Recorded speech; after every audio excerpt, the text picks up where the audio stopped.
we are up. Our Town Podcast coming to you from North Alabama. And today's the first. We are debuting all these episodes later, 2 guests. So I'm excited about that. But I want to thank all the new subscribers. It's a process. And in a minute when I introduce our guests, they're probably going to talk about that. The process by which of starting a business, building a business, gaining momentum, getting the word out, using 200 million platforms on social media, right? And kind of playing that game. So, but shout out to all of the listeners and all those people who are telling somebody about it. It made me feel good. I was actually meeting today I got something big planned, and I can't talk about it yet. And I was meeting with a former guest of mine who's helping me with this big announcement that I'm going to make eventually. And she said that she was at a basketball game for one of her kids, and someone approached her and said, "Hey, I saw you on the Our Town podcast, and I've been meaning to reach out to you. I'd like to bring you in and talk about some business we would like to do with you." And that was awesome. That made me feel good. Just as far as you never know who's listening. But more and more as it builds and grows, I hear more of that feedback, which is all you can ask for. So joining me today, and there we go. This is the first time we've had 2 people in one camera shot. This is Darren and Alex. Yes. White. Yes. Correct. Okay, got it right. Sometimes I overstudy and overprepare for an episode, and I forget something as simple as people's names, even though But I think I'm also so fixated on the Travel Hacking Bros, which is the name of your new company. Yes. Yep. So first of all, welcome. Thank you. Thanks for having us. Yeah, no worries. Glad you're here. And it's Alex. Darren. Switch. Okay, the other way. So Darren is not on the same mics that Alex and I are on, so his audio will be just a little bit different. I didn't have time to spend another $330 on another mic and figure that out, but we'll do that later. So my apologies in advance to you to maybe we'll switch like halfway through. Yeah, that'll work. Either way. You guys I'm older, so I can get the best mic. You guys are brothers and are well aware of that, or certainly have had that. Well, I'm older. Yep. And by virtue of that, I get the big piece of chicken. I get The front seat. Yep. Yep. All that kind of stuff. So yeah, I mean, before we really dive into the Travel Hacking Bros, do you have other siblings? Nope. Or just No, just us. the two Just of us you? two, yep. Have you always been close? We actually, I say we have, yeah. I mean, it's never really been an issue. I mean, we've had a few spats, but I mean, we're pretty close. I would say we're very close. What's the age difference? It's almost exactly 5 years. And Darren's birthday is actually tomorrow. Yep. So Really? happy early birthday to Darren. Yep. And then my birthday is on the 31st, so we're only 11 days apart and almost exactly 5 years. Really? Yep. So February 20th. No, it's January 20th. January 20th. So that's an inauguration day every 4 years. Yes. And sometimes MLK Day. Yep. Okay. Yep. And it's okay for the 5 years. That's exactly. I have a few siblings, and one of them and I are 5 years apart. And I don't know, man. Like growing up, were you guys, have you fist fought? Have you like punched each other out? I guess maybe did some WWE on one another. Now the WWE stuff, we were big NWO, WCW, Sting, Hulk Hogan guys. So I definitely used him for some like Stinger Splash and what is it, Scorpion Deathlock? Yeah. So I used him to practice some of those. But fist fights, no. We've never been in an actual fist fight, though there was one time that I almost hit him. Really? Yeah. Because? Well, he'll find this kind of funny. I think it's funny too. But this wasn't that long ago. It may have been like like last month. No, not that close. It was like I'd probably say 7 or 8 years ago probably. We used to have my parents' house. We used to have a ping pong table in the garage. Okay. And we played till 11, but if somebody beat you 11-0, we called it a skunk. Oh yeah, right? sure. Yeah. So you had to play with the ball. We wrote skunk on it. So anytime you got skunked, you had to play with that ball until you won. Well, Darren beat me. I mean, it was probably a month straight that I didn't beat him. Uh-huh. He just beat me over and over. And he does this thing, and he's done it since we were kids. He does that little smirk, like he's doing it right now. And it got under my skin, and I don't know if I pushed you in the garage, or do you remember? I don't remember. No. I don't remember anything he's talking about, actually. I pushed him in the garage, and then that was it. That was probably the worst thing that's ever happened between us. Do you think that's because 5 years kind of gives you enough cushion where if you were only like 18 months apart or 2 years apart, you might really be at each other? Yeah, I think that that age difference is really good because we never really we did compete against each other, but it wasn't like, I guess, valuable competing, like where I beat him and I take something from him, you know? Yeah. I would beat him because I was 5 years older than him.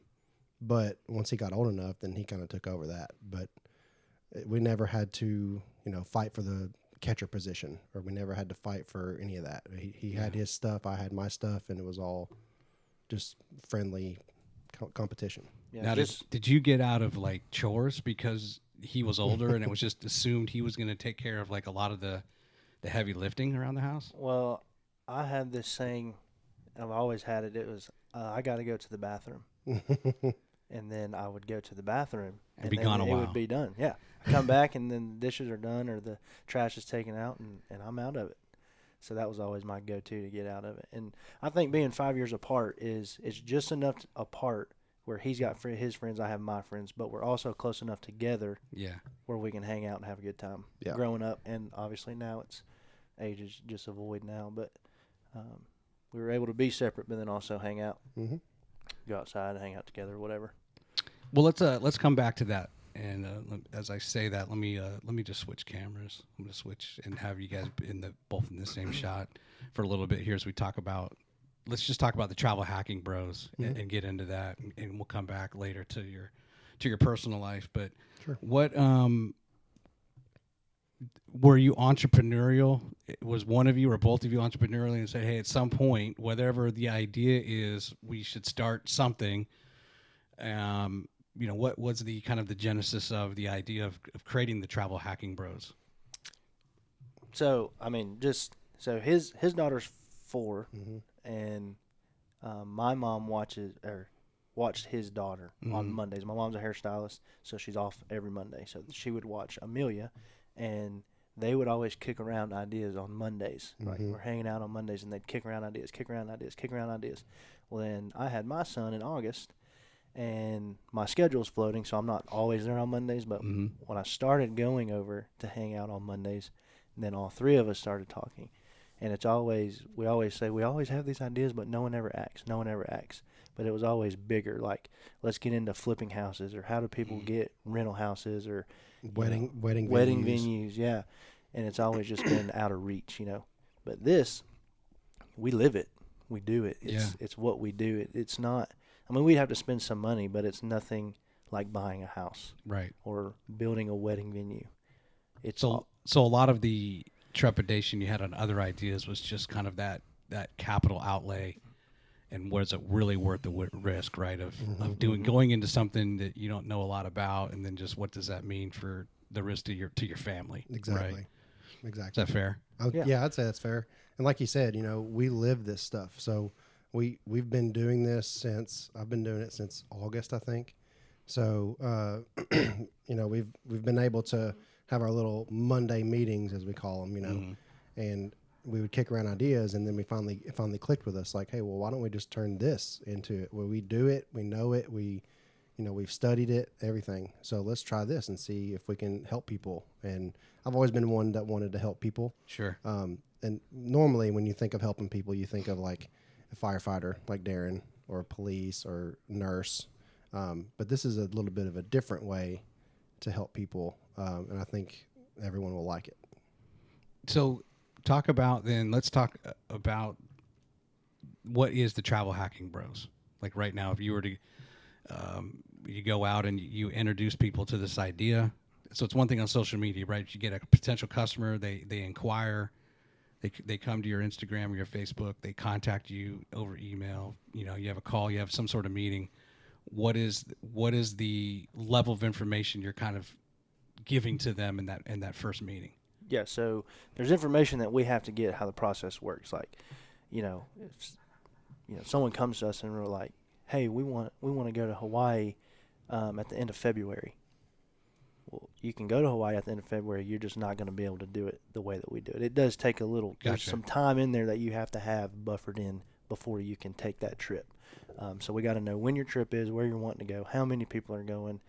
We're not the credit card company, but we got an idea of credit score. Mm-hmm. So, we have to ask that just to kind of get a basis. If someone says 300, it's probably not going to work for you. Someone says 700, that's great. Mm-hmm. So we get that information and we just kind of explain what it is, how it works, the success that we've had doing it. And basically, what we sell is treat your credit card like a debit card. Never spend more than you can afford, obviously, because if you're going into debt or credit card debt, or you can't pay it off in full, then you're paying interest on that. Right. Well, therefore, everything you do with it isn't free because you're paying interest on it. So it's like a built-in savings account. We've said that before, without having to actually physically put money aside. Mm-hmm. You're just spending your every day. You're paying your bills. You're going to the grocery store. You're getting gas. And instead of swiping your debit card, you just have a different piece of plastic in your hand that you swipe. But it's all based off your checking account. Mm. So, it's nothing for me and my wife. We pay our stuff constantly. My parents don't do it that way. They wait till the end of the month, end of the statement, pay it all at one time. That gives me too much anxiety. Yep. So there's been payday Fridays, like we just passed one last week. I pay all my bills with my credit card. I add up that total, and I pay the credit card before any of it ever posts. Mm-hmm. So I'm always ahead of it. I'm always on top of it. I don't look at my credit card to see how much I've spent. I look at my checking account to see how much I have left to spend. So it's all constant. It's a little work. It's a little time-consuming work, but we got plenty of time to do it. So then it's one thing if someone says, hey, I want to go to Hawaii next month. Okay, it's not going to happen. What are those timetables then that you are setting expectations, with the customer? Yeah, so we like the 4 months. Like, give us 4 months. We can typically get. Well, let me go back. The whole idea here is to collect points, right? Okay. So what we're teaching is how to generate enough points to be able to take a trip that you wouldn't otherwise be able to take. For instance, if you were to we'll use Hawaii again. Going to Hawaii is expensive. Especially for a family of 3 or 4 or whatever. You're paying for 4 plane tickets. You're paying for whatever your hotel is. You're paying for all the food there, all the excursions there. It adds up. And I think we looked at one the other day. It was like a $5,600 trip for a family of 4, just to get there and have hotels, not food or anything like that. So what we're trying to do is help people learn how to collect the points and you take advantage of these credit card companies. A lot of people have a misconception of, I got one credit card and I can collect all these points and that's what I do. But the difference is that we will teach you how to use a bunch of credit cards. I mean, I've got between my wife and myself, we have 9 since August. Mm-hmm. So the idea is to compound the sign-up bonuses from these credit cards. So for instance, the first one, you may have to spend $4,000 in 3 months. All the people we've talked to, including us, that is an easy number to hit. So you spend that $4,000 just like Darren explained. And then once you get that sign-up bonus and that card's paid off, me and him, we both do the same thing. We stick it in a little bag, we throw it in our safe, and then we refer our spouse, and they do the same thing. And then we go to the next card, the next card, and refer back and forth. And there's no limit. No limit to the number of referrals.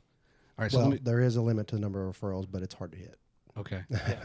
So each card has their own amount of referrals. You get 5 referrals per card.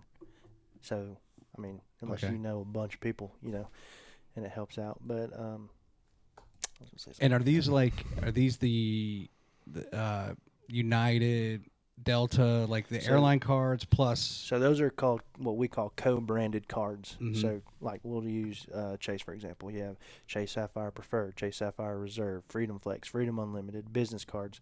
Those all go into one pool, Chase Ultimate Rewards. Mm-hmm. Then Chase co-brands with Hyatt and Marriott, Southwest, United, and then a lot of like foreign airlines that you wouldn't typically use. There's a whole list of them. And then like American Express has some of the same airlines, some different ones. They use Delta, which Chase doesn't have, but American Express has their own set of cards and co-branded cards. So there's a whole process of gathering as many points of travel rewards you can, and then branch into the co-brand, and then switch companies. Do the same thing, then switch to Citi, then go through their process, then switch to Capital One. Yeah. So you're never going to run out of cards, and your bonuses will reset every 2 years. So I spent my money with Chase. I did their whole process. I moved on. Did it with Capital One, moved on. So then after 2 years' time, if I'm not through with all of them, I can still keep going, and then I'll just start back over. So when you talk about bonus, they're literally just kind of crediting your account? They do points. So I'll give one card for an example, Chase Sapphire Preferred. It's my favorite card. I love that card. They offer you 60,000 points if you hit the minimum spend, which is $4,000 in 3 months. So you get those 60,000. In our scenario, this is just a scenario for we call it player 2 mode or 2-player mode. This is if you have a spouse that you want to do this with. You would then refer your spouse, and that gives you another 15,000. Okay. So you yourself would have 75,000. Then your spouse would do the same thing and get their 60,000. So what is that? 135,000 in the first, we'll call it 4 months. Okay. It won't take you 4 months, but it takes us 1 month. We do a card a month. Yep. We have our spend, and we do the same every month. So they'll offer you those points, and then once you're both done with that card, then you'll go to the next card, and you'll both get one. Not at the same time, obviously, but you'll get the one card, and then you'll do your sign up bonus, and then you'll refer, and then they'll get the card, and then they refer, and then you refer, and it's back and forth. So you're getting the sign up bonus and the referral. So to put this in better perspective, if someone came to me and said, well, I have one credit card and I use my credit card and I collect points that way. That's great. You can get a Chase Sapphire Preferred card and spend your $4,000 and get your $60,000. The problem is that to get another $60,000, you would have to spend $60,000. Okay. You know, dollar for dollar, right? Exactly. Now there are some where they're like, oh, we'll give you 5 times points on gas, or we'll give you 5 times points on groceries.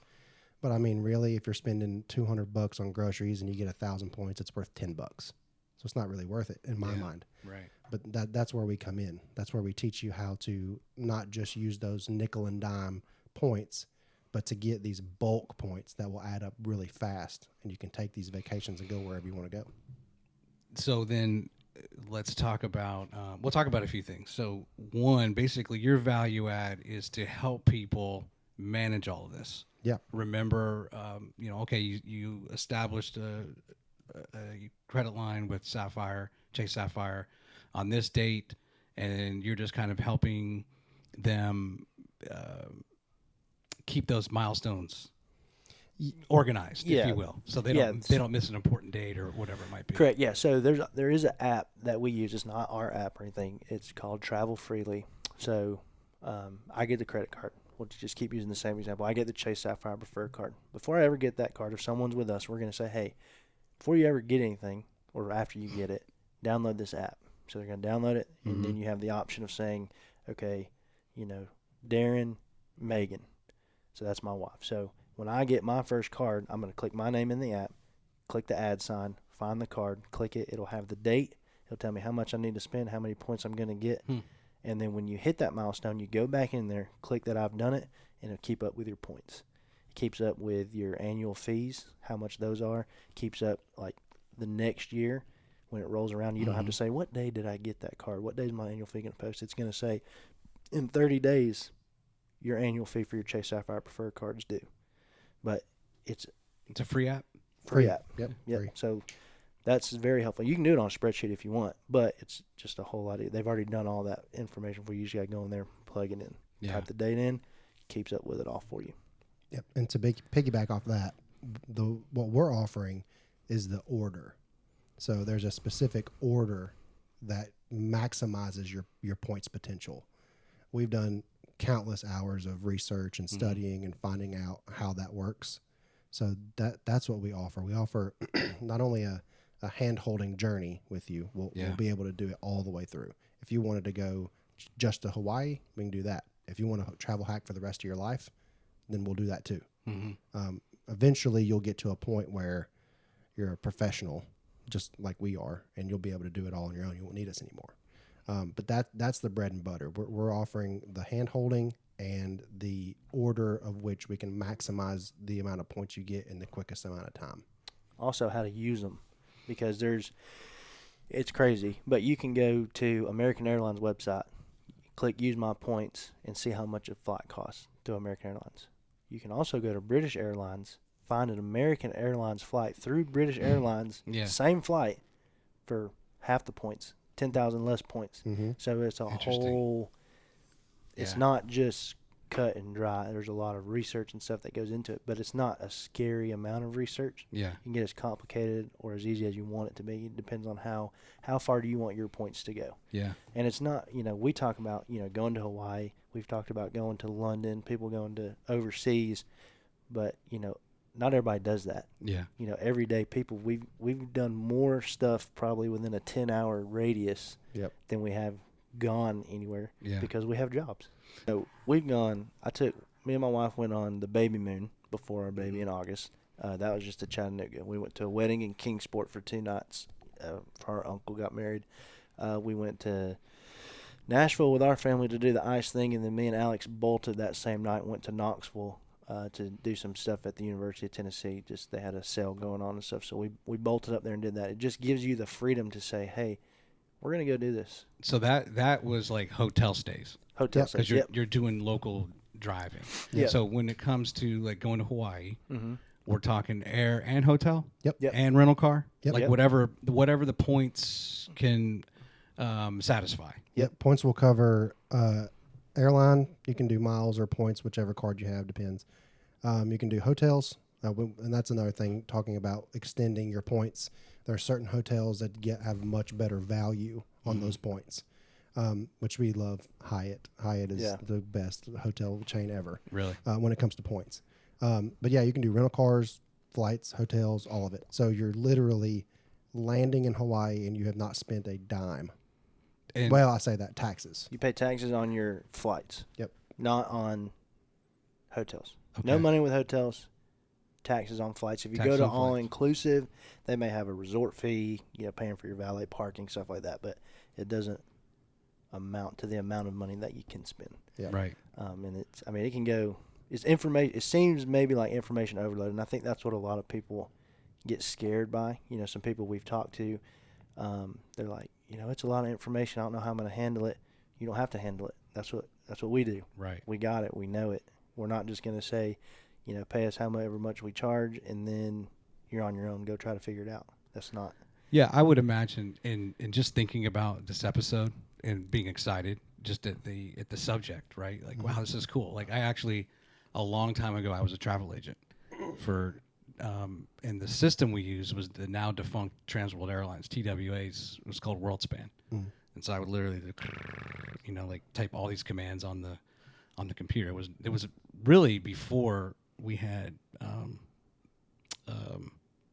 the interfaces we have now on a computer where it's, you're using a mouse. Yep. It was just, like basically typing into a mainframe.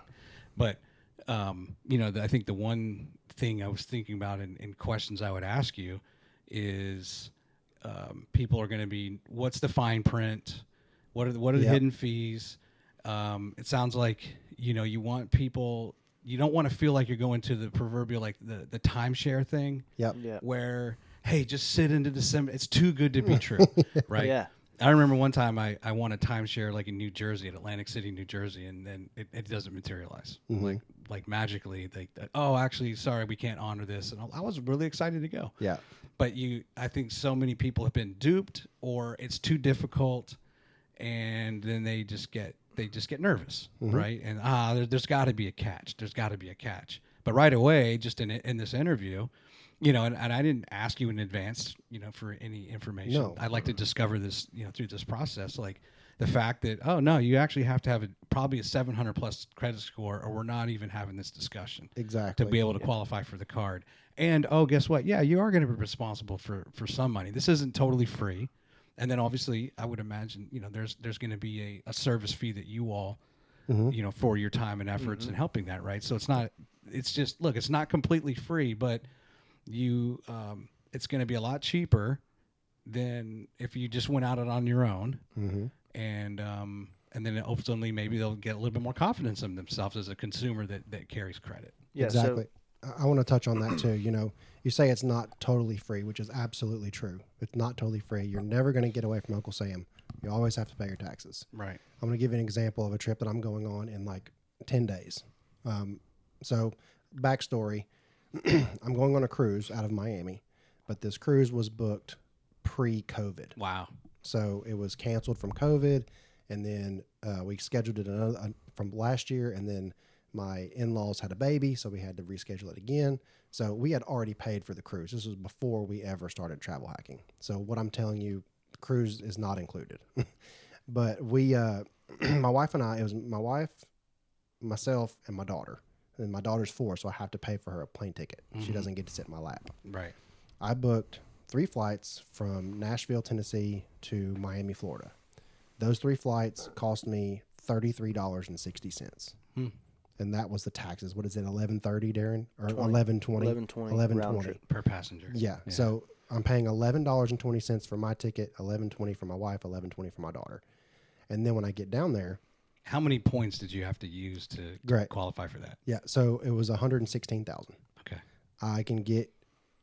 We can get a family, a husband and wife. We can get them 135,000 points in 3 months. Right. So, I mean, it's really easy to do. So that was 116,000. Here's where the value of Hyatt comes in. We love Hyatt. So Hyatt, I won't get into all the nitty gritty details about Hyatt because that's kind of part of our your stuff, secret sauce. Yeah. But so we ended up doing this way. My in-laws are going. So my mother and father-in-law are going. And then my brother and sister-in-law and their 2 kids are going. So the hotel rooms, points-wise, were so cheap that we just paid for theirs. So the hotel that we got, we're just one night, just to kind of land in Miami, stay one night, and then get on the boat. The ship. Yeah, the ship. I should clarify, we're not getting on like a little skimmer, but they say the definition of a boat.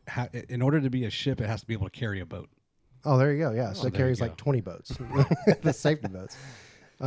But we ended up paying for all 3 rooms. We paid for the in-laws, the brother-in-law, and then ours. Wow. And the total on that was 36,000. So I ended up coming out about 150,000 points for that whole trip, and $33 out of my pocket. Well, that sounds incredible. Yeah. Three rooms or whatever for 36,000 points. Yep, that's why we love Hyatt. Yeah. He's got a better one with Hyatt. He can tell you. Oh yeah. What you got? Augusta. Oh. Yeah, so Alex was fortunate enough to go to the Masters in 2019. Tiger's year. Practice rounds or daily round? I went to the Wednesday practice round, and I got to see Tiger. And on Wednesdays, they actually have the par 3 tournament. Par 3 tournament. Yeah, so we got to go to the par 3. It was really cool. Yeah, so he invited me, and I said, no, I absolutely cannot stand golf. I never want to go anywhere around a golf course. I'm terrible. So that was in April of 2019. Met my wife in September of 2019. A year later, I'm in love with golf. We go on a bachelor trip. We played golf twice on the bachelor trip weekend, and I love golf all the time. I can imagine you had like some conversations. You got to meet her, and she's like, I really love golf, and I can't wait to go to the Masters. Like, me too, right? So this past year, I put in to go to the Masters. It's a lottery type system. Yep. If you've never done it before, you just put your name in. Basically, put your name in a hat. I've gone twice. Okay, there you go. So I got selected, and so I won 4 tickets to the Monday practice round. Nice. So Alex is going with me. My wife's brother Dustin's going with me, and my wife, and then me. So we're going to go down on Sunday, enjoy the Masters on Monday. Yeah. That was the original plan, come back Monday after we've been at the Masters all day. This all happened before travel hacking. So it's getting closer. We start looking around. I think this was like maybe a year ago now. What, looking at hotels? Yeah. Yeah. So we're trying to figure out, where can we stay? And I've got a friend that lives about 2 hours away, somewhat on the way back home. And I was like, he would let us stay there if we wanted to go halfway, because hotels in Augusta, Oh. they're in the Masters, crazy Well, guess expensive. what? And they don't have AC. Just so you know. Oh, right. You don't want to stay. It is a honky-tonk town. I mean, Yeah, I've been there. I can say it because I've been there. I've been there too. Yeah. And most of the hotels do not have air conditioning. So we get into travel hacking, and I'm like, hey, let me start looking at this. So I type in go to Hyatt, right? Which There you is go. who we love. Go to Hyatt, find a hotel, $1,200 a night, 5 minutes from the golf course. There you go. I'm like, Oh. oh man. So I'm like, And we need 2 rooms. We need 2 rooms. And we started talking about staying 2 nights. So there's $2,400 for my wife and I, $2,400 for Alex and Dustin to split. No. That's right. Yeah, $1,200. $4,800 total. $4,800 total. Travel hacking, we're going to spend 36,000 points per room. Wow. Same hotel, same room, 5 minutes from the golf course, not a dime out of our pocket. That's a good story. It's great. And it has air conditioning. Yes, it does. Yes, it does. It's a very, very nice hotel. It is very nice. And it's just like, that just opens up everything. You've got the shop at the Masters, which Alex has been. You've been, That's my advice. Well, you've been, but my advice is you do that first. That's what he said. I told Yeah, you. yeah. I told you. You do it first, and then you go check in because you can check your bag, or you know what I mean, like a coat check type thing. They'll even send it to you. Did you know that? Oh, really? Yeah. Last time I went, I found out around the corner of the building, you can take your stuff that you bought around the corner, and you can pay FedEx. Oh, and they send it. And yeah. it was on my doorstep when I got home. Well, the other thing it's so funny we're talking about this because when I went in 2010 and I got one of those like a wind jacket. It's a short sleeve wind jacket, and I got it in green, Masters green, and it was like a medium. And at the time, I remember like holding it up, and at the time I was wearing like an extra large, and I was like, this can be. It was a medium, and it was still too big. And then I go in 2012, and I get a small in black, same thing, and I was still wearing like a large or extra large, but it's 3 sizes big, Yeah. or whatever. It's crazy. So I think a lot of times people will go down there or you, hey, yeah, get me a shirt or get me whatever, and give me a medium, and be prepared for it. It may not fit, the way. So that's why you have to go back so you make amends for your mistakes, right? Yeah. Yeah. That's awesome, man. So we're just saving money.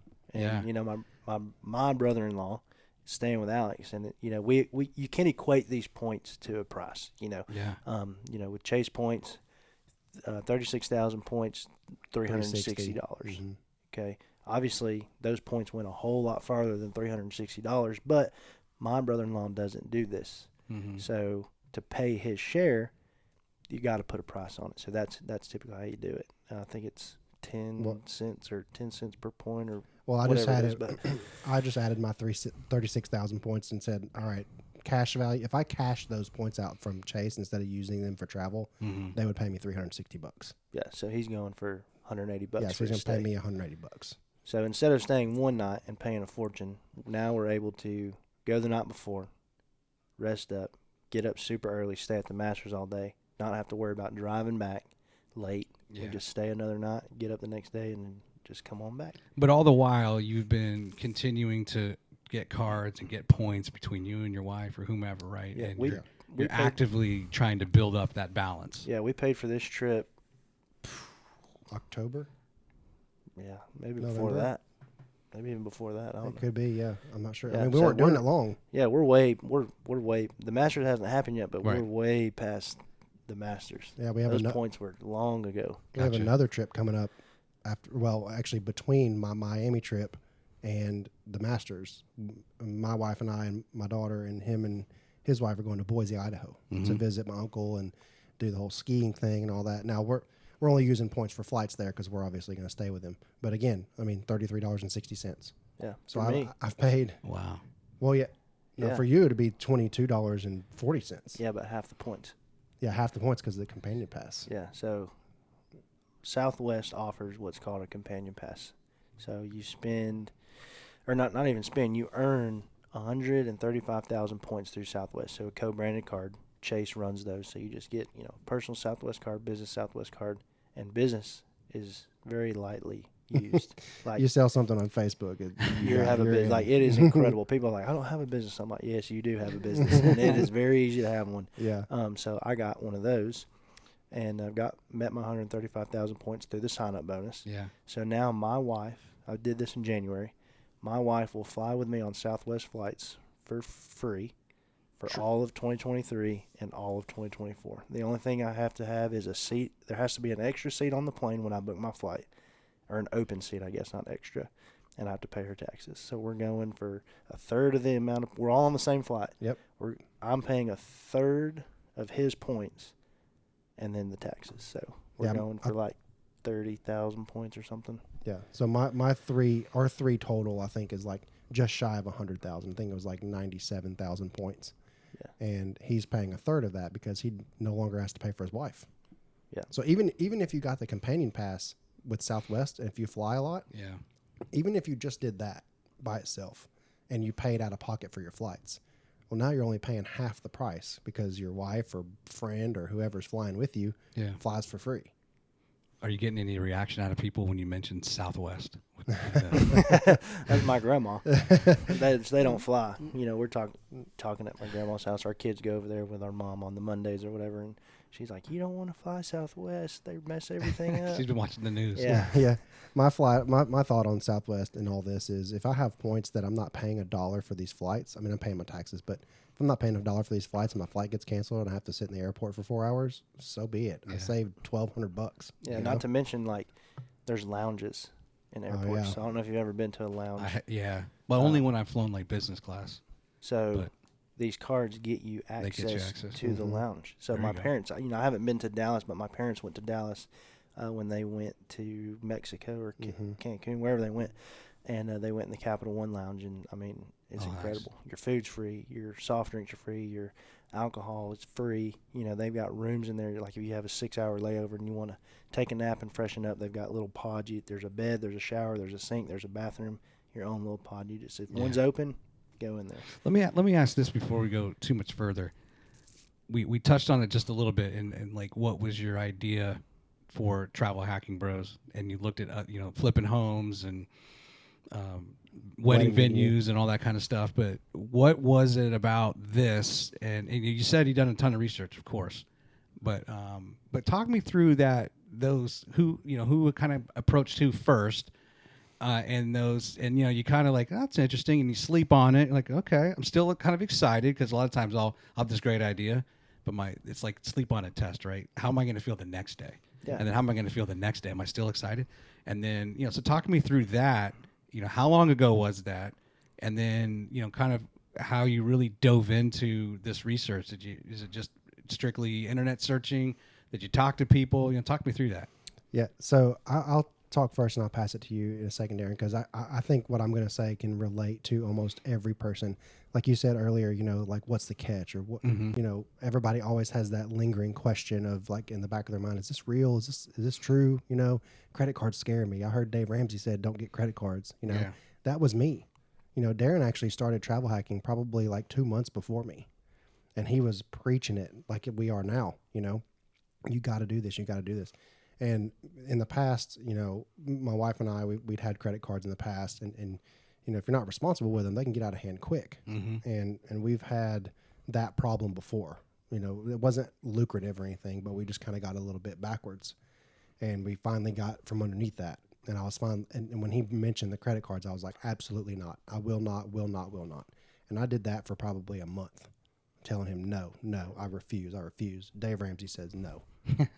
Right. And he finally, when he said one thing to me that clicked with me, and that made me change my mind, was that you're not going into debt here.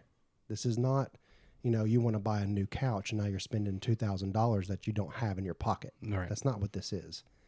You're using your credit card like your debit card. And that, when he said that, it kind of registered with me and clicked with me. So I was like, okay, let's try it. And now, since me and my wife are very skeptical about going into debt, so we do what he does. Every day we get together and we're like, okay, this is how much we spent, pay it. So do you get a bonus then? I guess help me understand the benefit to that. Are you getting a bonus for paying it off before the cycle ends or something? No, that is just for my personal. Your personal, okay. Like, I do not want to get behind. Okay, I wasn't sure if there was like somehow I missed something where there was extra points if extremely diligent and actually paid it off before the billing cycle date. Okay. It's just however you feel comfortable doing it. Apparently, my grandparents have had the exact same credit card since like 1988 or something. Gotcha. And they pay it off every month. That's how they do it. My parents do it the same way. When the statement hits and they say, this is your payment due on this day, they pay it all. I could do that, I guess, but it just freaks me out. So I'm like, do the same. I want to be on top of it because, we're preaching all this, but people say credit cards get you into debt. So we're like, okay, we'll take that and run with it. We'll say, we are staying on top of it. You need to stay on top of it. That way you don't go into debt. And it's helping you. You're not spending any more money than you normally spend. Right. So if you say, no, I don't want to do it because whatever, I'd rather spend $5,000 on my trip. Then I'm just like, you would rather spend $5,000 on your trip than spend the exact same amount of money you're going to spend anyways and not have to pay $5,000 on your trip. But it's not for everybody. And we understand that and we get it and that's okay. But we want people to know that it is very easy to do, and eventually you will understand it. But we're here to teach you along the way. So I guess back to the original point you're wanting, because I don't think we've answered it yet. Not really. Man, I don't even. So remember. how to get started? So like, you came to me, and you're like, you got to travel hack. You got to travel hack. Well, and what year was this again? It was last year. Last year. Yeah, Okay. last year. Right. And I don't really remember. I know I called you one day and I said, hey, what do you think about if we try to start teaching people? Because, along the way, actually, my parents got a Capital One card and started me, but they didn't know. And sorry, Mom and Dad, you guys still really don't know. Well, I think your grandparents should get some sort of lifetime achievement award I'm telling you. for being such loyal customers since 1988. Yeah. So a lot has changed. So, they got me going, and then I got into it. Deep. Okay. And I'm trying to help them still understand it. But then I got Alex into it, so we're doing it and we're traveling. And I just called him one day. I was like, "Hey, what if we start teaching people how to do this?" Or, along the way, we've got a couple of our best friends. We started them doing it because we're going to the Dominican together in October. So I'm like, "Hey, let me help you guys get it for free." And they're like, "Oh, okay." And they were skeptical, but we're not charging them. And then they've got a family friend that their daughter plays travel ball. Yes. And so they're flying to Oklahoma City for a week. They're paying $33.60 for their flights and stays for a week because they're going on Southwest out of Nashville. And that's the same time as the Women's College World Series. Really? So the hotels are So up. I think with all that, trying to get our parents in on it and understand it, having our best friends doing it with us, having another family friend with them doing it. And we're like, we played travel ball growing up. And I was getting my hair cut the other day at my mom's, and we were talking about it, and my mom said, man, I really wish we could have had this when you were playing travel ball. And I was like, yeah. I mean, I played in Miami and Jacksonville, Nashville, Las Vegas. We had to fly out there, and it's expensive to fly and stay and pay for your tournaments and your fees and your uniforms and everything that comes with it, the equipment, your glove, your bat, all that stuff. And my mom was like, we used a credit card to do it, and we just paid it later. She's like, if we would have had this, it would have been so much easier. So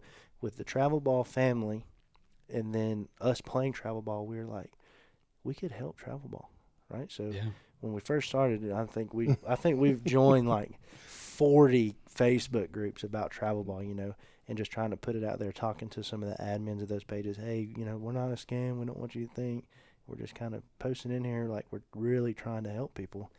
And the travel ball thing, I think, is what really kicked us off in trying to start it. But, we don't use it for travel ball. We use it personally. Yeah, sure. And I think just merging those two things together to try to help people think that, Hawaii is a reality for you. Yeah.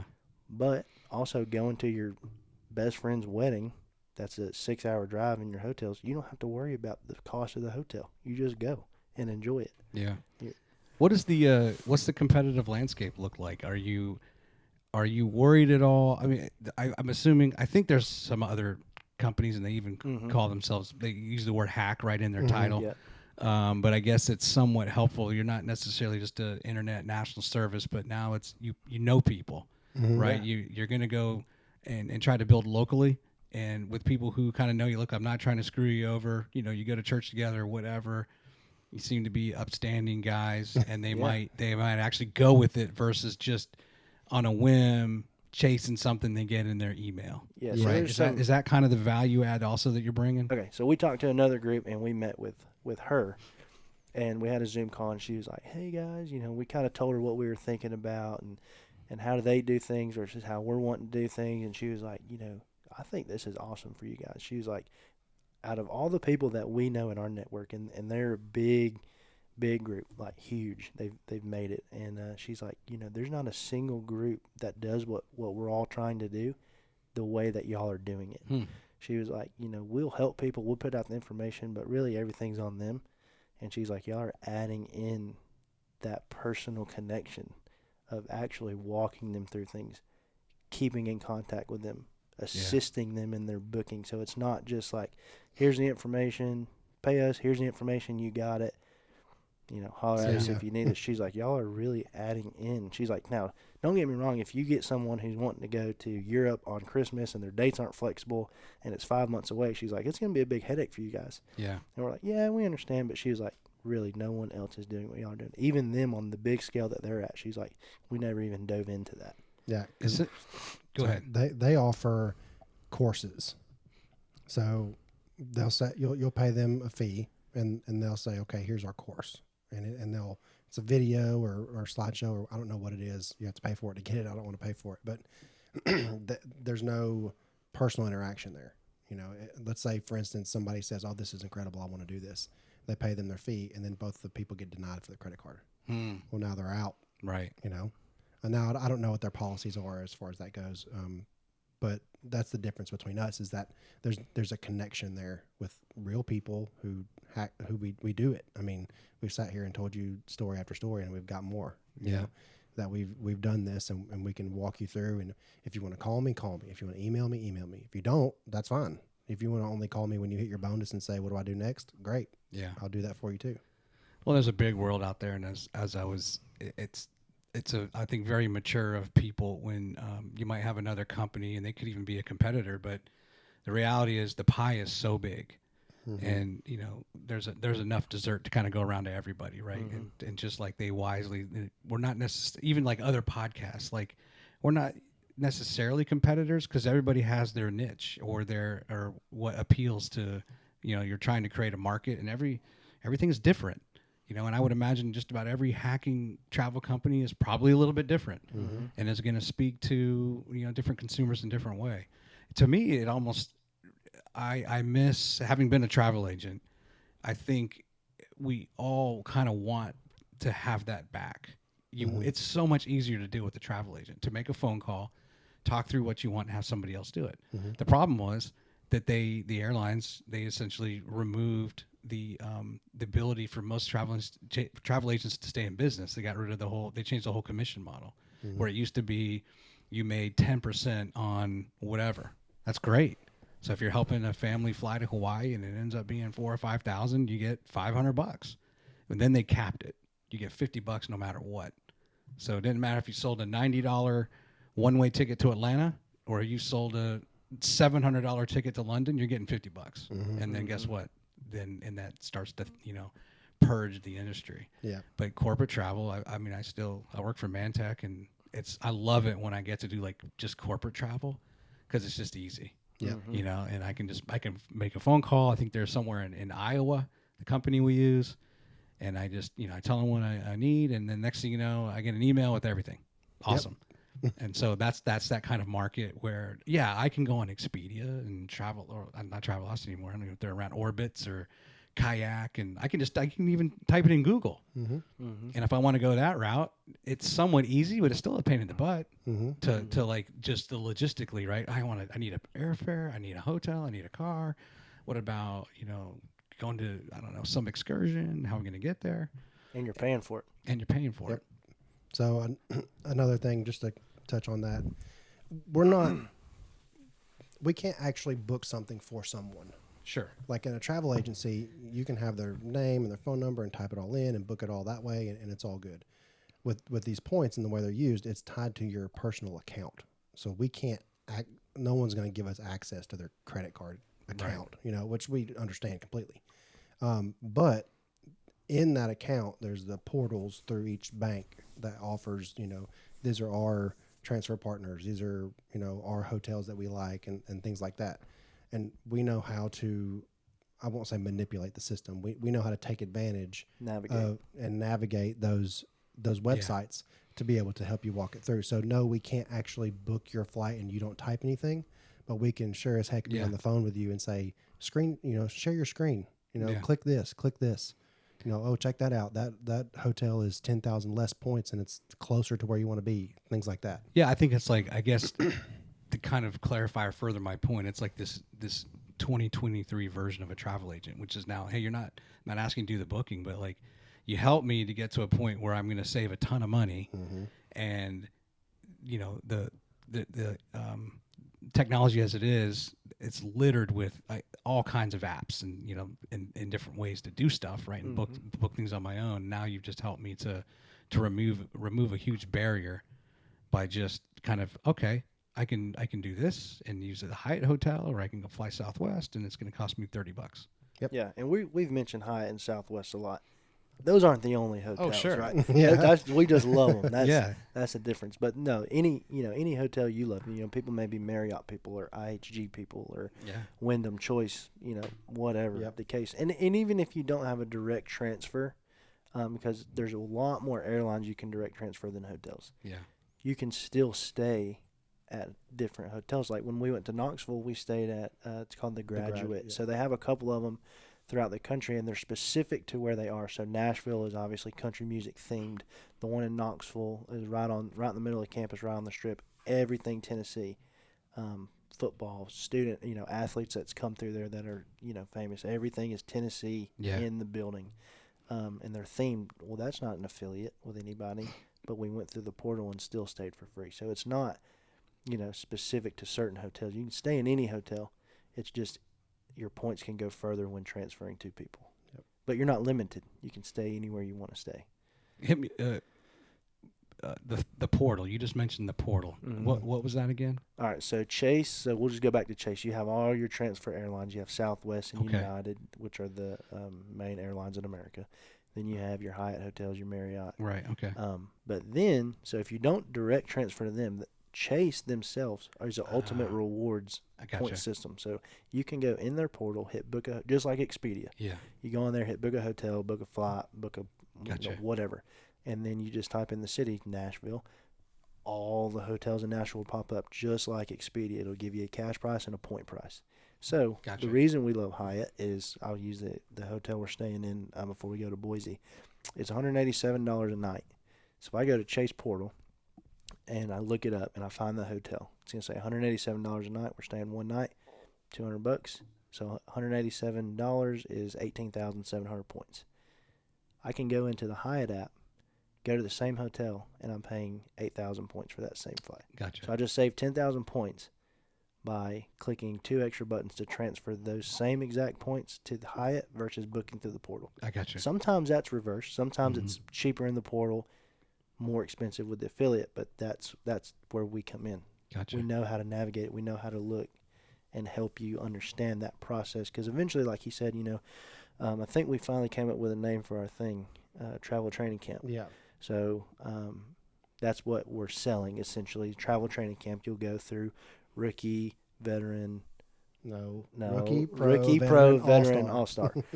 So our goal is to get you to an all-star. So when you're an all-star, you're going to know all this. Right. But we'll baby step it along the way to help you understand, to fully grasp it. Because you can do all the research while you're working on your spin, right? So we talked about that 4-month gap. Yeah. You're not going to be booking anything because you're still getting your first set of points. But there's stuff that we can still be teaching you along the way, so you're not just kind of like waiting on my points, waiting until we can actually book something. Like, we can still do all your research for the trip you're wanting to go on and still teach you. And then when your points come, you're like, okay, I remember how to do this. Oh, wait, I forgot. Let me call them real quick. Let them walk me through it. Okay, I got it. And then as we go and we go and we go, now you're off on your own. We'll always be there. Yeah. And you can always shoot us a text. Hey, we went here. Thanks, guys. Or we really need some help. We kind of got confused about something. But that's our program, travel training camp. And, it costs what it costs. $400, and I don't know if you wanted to say that. I don't care. There's no secret. I mean, it's going to be $400 for us to teach you this information. But with the first card that we're going to suggest that you start with is 60,000 points. If you cash that out, there's $600. So you've made $200 essentially, but it's going to be more than that because we're going to teach you how to make that 60,000 be worth $1,200, $1,500, $2,000, and it's going to be a never-ending cycle. So, I mean, it costs money for what we do. Obviously, we're a business and we have to make money, but I think the rewards far outweigh the upfront $400. Absolutely. If somebody just wanted to say they got us, which I don't know why you would do that, but they could. Say I want to try to make some cash off these guys. You could easily do that. You could sign up for a Chase Sapphire card, like he said, get your 60,000 points, and say I want to cash those out, and they'll give you $600. Now you pay us $400, you got $600, you made $200, and you can never talk to us again. Yeah. But why would you do that? Because I can keep getting you 60,000, 70,000, 90,000 with business cards. Yeah. On top and compounding them with your spouse, so now that they're getting them too. So it gets lucrative. So what does the customer experience look like now? That somebody contacts you, are you meeting in person? Do you meet on the phone? And then the follow-up question is that, are we getting to kind of renting out a room in a hotel conference center thing and kind of having a group instruction and laying out the training camp idea? Right now, it's just we offer free consultations. Okay. So any information that you hear on this podcast, you would hear the same thing in our free consultation. We found out that if you just say, hey, you should travel hack, you can go there for free. Instantly, people do what you said earlier. It's like, oh, what's the catch? So we feel like we need to talk to people. We need them to hear us, explain it, tell them about the experiences that we had. So I think for now, that's the model we're going after. Come talk to us. Even if you're hesitant or scared or don't know anything about it, just have the conversation. It'll take you 30 minutes, and we'll explain it to you. And then at that point, you can decide what you want to do.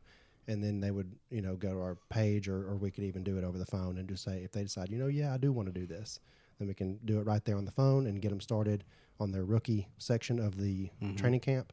And that would be explaining a lot of the secrets that we've kept here, the Hyatt secrets, the order of the cards that you need to take. Right. And then eventually, like Darren said, they could do what we're doing now, come to a podcast and say everything we know. Yeah, that's awesome. We can be, I would love to, I'm going to throw this out there. We celebrate in 2 months our 25th anniversary. I don't know if it looks like I've been married 25 years. That's great. We, my older son's actually getting married in May, so we haven't yet planned anything, just because that's kind of a costly event, and the honeymoon and whatever else, and just I got a daughter in college, and tell them to call us, man. No, just no, well, I will. Well, maybe I should have, right? But we got time. But I would love to be a subject. Okay, we're on the podcast, but I want to now be a customer. Okay. And say, okay, my wife and I she would love to go to Europe. She'd love to go we've done cruises, but we'd love to do a river cruise, and so we think, and we could wait 4 to 5 to 6 months and sign up for the cards and all that. And I would love to kind of see that through and report the progress and be an actual public example of being a customer and provide a testimonial later. Hey, yeah, those guys were great, or they're a bunch of bozos. Yeah. You'll find real quickly that we're not bozos. You'll love it. You'll love it. Yeah. Europe trips, we're actually looking at one. So I'll tell you this little story. Since we started doing this, we've started making traveling like a game because it's become so easy now. Yeah. So our family got together. We've been wanting to do a family vacation. Oh, I switched cameras. Sorry, man. That's okay. We've been wanting to do a family vacation. And our family, I don't know if anybody else's family is like ours, but nobody can make a decision. Everybody says, well, somebody just has to that. make a command decision. Exactly. I want to do this or I want to do that. So we came up with the idea of everybody put together a presentation, right? So my mom did it, my dad did it, his wife, himself, myself, and my wife. And we all picked a place. And we're like, this is where I want to go, right? I put probably the most effort in. I made a PowerPoint presentation and made it look really nice. I think mine was Prague, the Czech Republic. Yeah, Czech Republic. I wanted to go there. Darren's was Barcelona, right? Or Spain. Spain, yeah, Barcelona. And then mom's was Hawaii, and then his wife was Dubai. And then my wife came up with an idea of doing like a little country hop, right? So it was like London, was it London, Scotland, Ireland, and Paris, right? I think that was the 4. Yeah. So we did these presentations. It took us, maybe an hour for everybody to kind of talk about what their place and try to convince the family members that we need to go here. Yeah. So we put all of our votes in a hat, and then we drew them out and counted the votes, and then wherever the votes landed is where we went. Okay. So we landed on the London trip Yep. that my wife chose. We've been digging into that for a while now.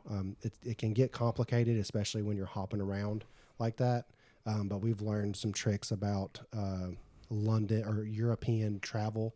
Their flights are extremely cheap. Once you're over there. Once you're over They're there, yeah. the equivalent of a domestic trip, if you will, for them. Even cheaper. Yeah. So we've kind of come to a balance. Like if a flight cost me $98 in real dollars, that would cost me 9,800 points. But in my mind, if I'm saving, thousands of dollars to get over there, it's not worth it to me to use my points to pay that $98 flight. I'll just pay the $98. Right. Interesting. Because I'm already paying my taxes to get over there. Now taxes to get over there are a little bit more expensive. You probably end up coming out about $200 or so. Yeah. International versus domestic taxes, basically. Yeah. But once you get over there, to me, it's worth it to me to hang on to my points. I value my points a lot, Right. And I don't want to use 9,800 points on a 2-hour flight from London to Paris. Right. So I'll just pay for it. Right. So, but you have that freedom now. You've got so many points in the bank. Now, eventually, once you add up your points and you get moving so far down the line, you'll have so many points you don't even know what to do with them. Yeah. Some of the people that we follow and some things that we've looked at, people are flying, the seats that you can lay down in. Oh, yeah. Those. Yeah, they're booking those. Really? Singapore Airlines. Those like pods. Yeah. Mm-hmm. Singapore Airlines has a bedroom that you can get. So you have your own, it's kind of like a cruise room, Yeah. And you can fly on Singapore Airlines in a bed. It gets lucrative to where your points add up so much that you're just like, well, why not? I've got 10 million points. Yeah. What's 200,000 points? Yeah. And just to piggyback off of that, say you and your wife, you guys want to go to Europe and y'all postponed it to, I don't know, late October, November. For a challenge for us and for me, I'm like, I think I can get you in a pod. I think I can get both of you in a pod to fly there and back and your hotel. I think but from now till then, wow. I think I can get you enough points. And I may fall short on that, but we'll be pretty close. So it's not like flying like that isn't really drastic. Like it's drastic the way you're doing it and in the style that you're doing it, but it's achievable. Yeah. So if you're going on like a once in a lifetime type trip or, whatever you want to go to the Maldives or, whatever, well, I'm going like I want to go. Yeah. I want to be on a plane for 14 hours. I want to be able to take a nap and not sit in the same position for the same time. So, like, it's possible. It's not just like, oh, that flight normally costs $12,000. Not for us. Yeah. Not for you. We're going to get you in it, and I promise you that. Yeah. Another cool thing about this, too, is if you don't have enough points, it's not like you can't use them. So we'll say a flight costs you $1,000, but you only have 70,000 points. It's about $700. You could pay 70,000 points and then only pay $300 for the flight. So it's not like even if you halfway did it, sure, right? Like if I had a couple and only the husband wanted to do it, his points would take a lot longer to accumulate, and over time, you'll be taking trips in between, so you'll kind of stay stagnant around maybe 100,000, 200,000 points, depending on how much you travel. But if you want to take this huge trip and it costs you 300,000 points to go on this huge trip, but you only have 200, you're still getting a 75% discount on a trip that would normally cost you $8,000. I don't know if you covered this. Can you transfer the points at all to someone else? As long as they're in your household. Okay. Yeah. So like when you do it with your spouse or whatever, we have our own accounts. Never been authorized user. Right. We rented that. Mm-hmm. Excuse me. We rented that with my parents. We told them 1,000 times. Sorry, Mom and Dad. Sorry. We told you 1,000 times. Don't add authorized user because there's rules with a certain bank. You can only have so many credit cards in a certain amount of time. Okay. Well, that's just for one bank. So typically we start with them to get you all the points you can get with them before we go anywhere else, because once you start going somewhere else, you lose that because you've had too many cards in 24 months or whatever. But when you add authorized user, it kind of dips into that. So like if your wife adds you, now you have a credit card that you actually never applied for, but you're an authorized user on her, so it shows up. Gotcha. So you don't do that. And I forgot where I was going. That's okay. I'll piggyback off that. So what the authorized user thing, 9 times out of 10, when a married couple gets a credit card, they're both on it. Mm-hmm. And in our scenario, you could do that, but it's going to hurt your points. Like I don't think I would ever charge anybody that said, I want my husband to be on my card. Like I just wouldn't offer the service because you're hindering your points. So I won't say a catch because it's not a catch. People use it all the time, but there's only one card to go around, right? So if your wife has the card in her pocket and you need to go buy something, well, what do? Right? So Apple Pay is one way to do it. So you can get that same card on your Apple Pay on your phone and go, and you would be amazed. I'd never used Apple Pay before travel hacking. You'd be amazed at how many people take Apple Pay. Really? Yes. I mean, you say, you take Apple Pay? And they're like, yeah, I take Apple Pay. Bleep. Drive-thrus, McDonald's. Drive-thrus, yeah, they They'll all do stick it. the meter out and you just do it. They all do it. I mean, I've rarely ever ran across a place that doesn't take Apple Pay. Walmart of all places does not do Apple Pay. Yeah. Blows my mind. So- Walmart. Nor do they do. You can't do tap. Yeah. Yeah, No, they don't tap, have yeah, any they have technology nothing. there. They're stuck in like 2000. Yeah, well, it's Walmart. Nor do they do a very good job cleaning compared to like Target. Like just saying, like Yeah. Target and Walmart, and yet you're like, I go to Target, and sometimes if I just want to feel like, okay, it's more of a clean store. Or It is. Publix. But unfortunately, sometimes Walmart just has better prices. Yeah, That's true. But yeah, Publix, nice and clean. Buc-ee's, if you want to go to Oh, the I bathroom, I love Buc-ee's. I love Love Buc-ee's. Buc-ee's. you go out there. So going back to the authorized user thing, the Apple Pay, some people are like, I don't want to mess with that. I don't want to fool with that. And I was the same. I didn't want to fool with it either. But then when I found out that not only everybody takes it, but it's easier and faster than the debit card. I mean, if now most of the cards we have the tap, and those are fast. But if you have a card that you have to stick the little chip in, Yeah. it's faster. Apple Pay is faster than that. So if you did run into the scenario where you were in a store, your wife had the card in Nashville, and you were here trying to buy some groceries, and you went to Walmart and they didn't take Apple Pay, it's not the end of the world. Just have your debit card on you at all times and just swipe your debit card. You're not going to miss 300 points from the grocery store in this scenario. It's not going to keep you from hitting your $4,000 spend limit or nothing like that. So it's not like you have no money because you have the card or because your wife has the card. It's just a little change in your day-to-day. Let's do this. I want to bring up your Facebook page. Sure. And kind of go through some of your marketing and promotion. Sure. Okay. And so, and let me do this. So you guys are kind of in a picture-in-picture. You can see that okay? Yep. Is that Yeah. light too bright? No, I'm good. Yep. Okay.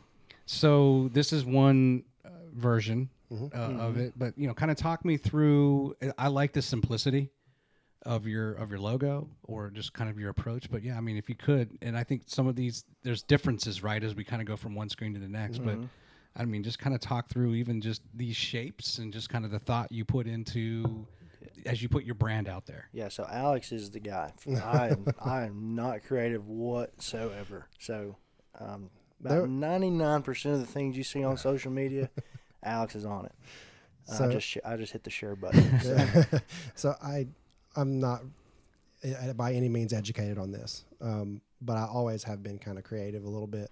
I did take some piddly classes in college. I took some like what is it like Graphic design. Graphic design. Yeah, I did a few graphic design. Nothing crazy. I'm no graphic designer by any means, but sometimes I just feel like I have an eye for stuff like this. I think we're kind of still searching for like our style a little bit. I kind of like this neon look though. It kind of pops.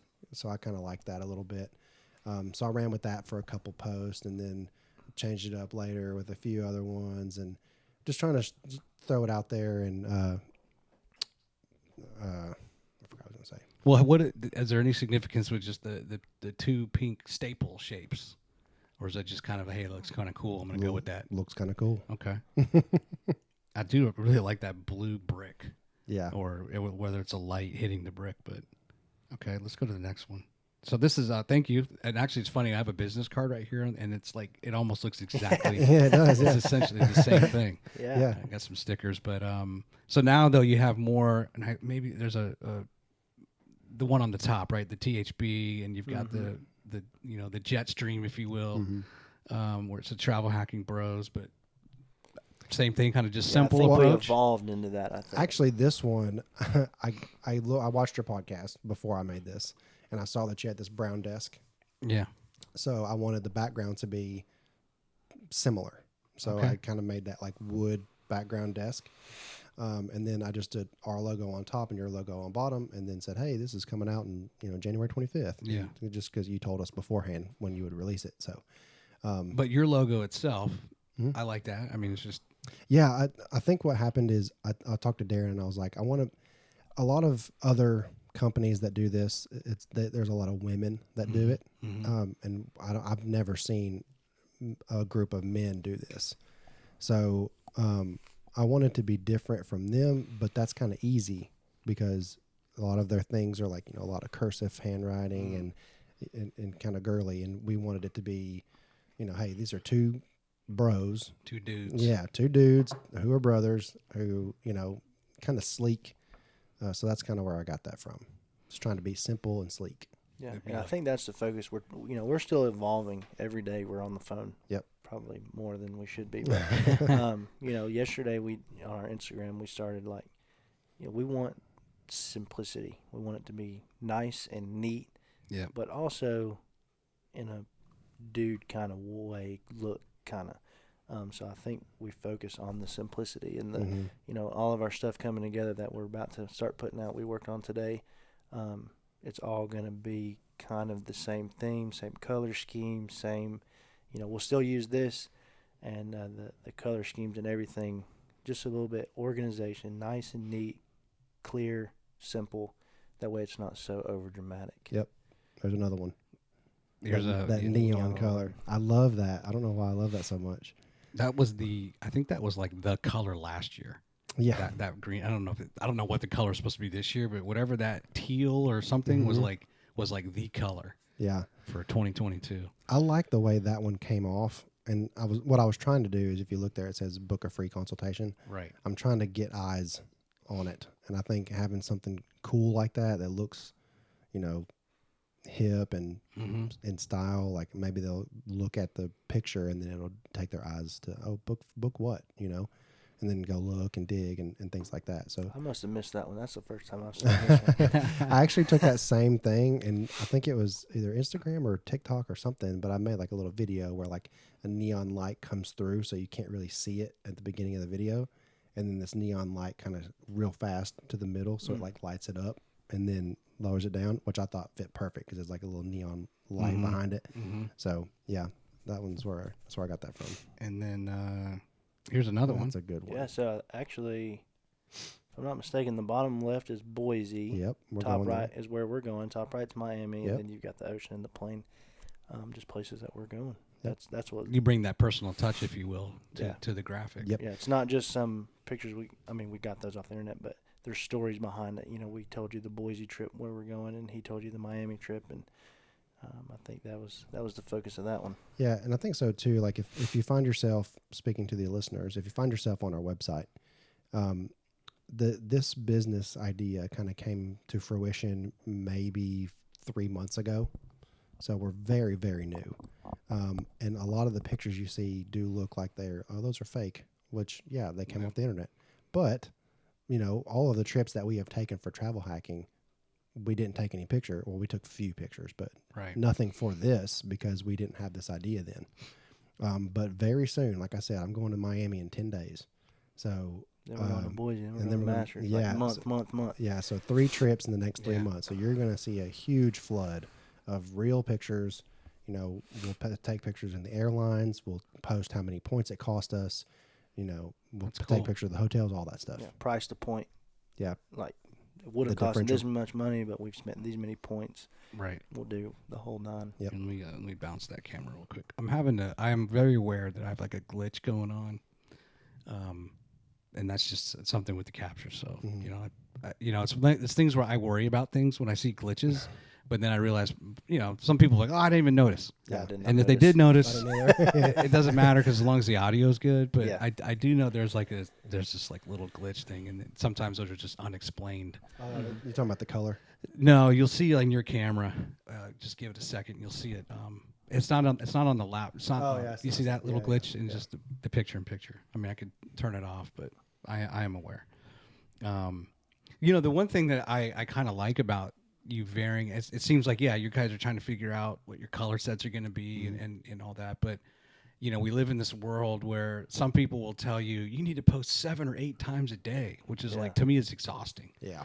Like, I don't know if people really want to hear about the podcast 7 or 8 times a day. Yeah. Now, but you guys kind of fit into something where, and I think if you vary the logo and the color sets, and you kind of like, what's this? Oh, this is another Travel Hacking Bros. That's cool. Yep. Versus I think maybe if it looks too much the same post to post, then maybe you skip over it. Yeah. Versus like, oh, cool. And Yeah. then and I think it shows some time and attention that you're putting into really like, what's this message you're trying to send me? And we've thought about that too, especially on Instagram.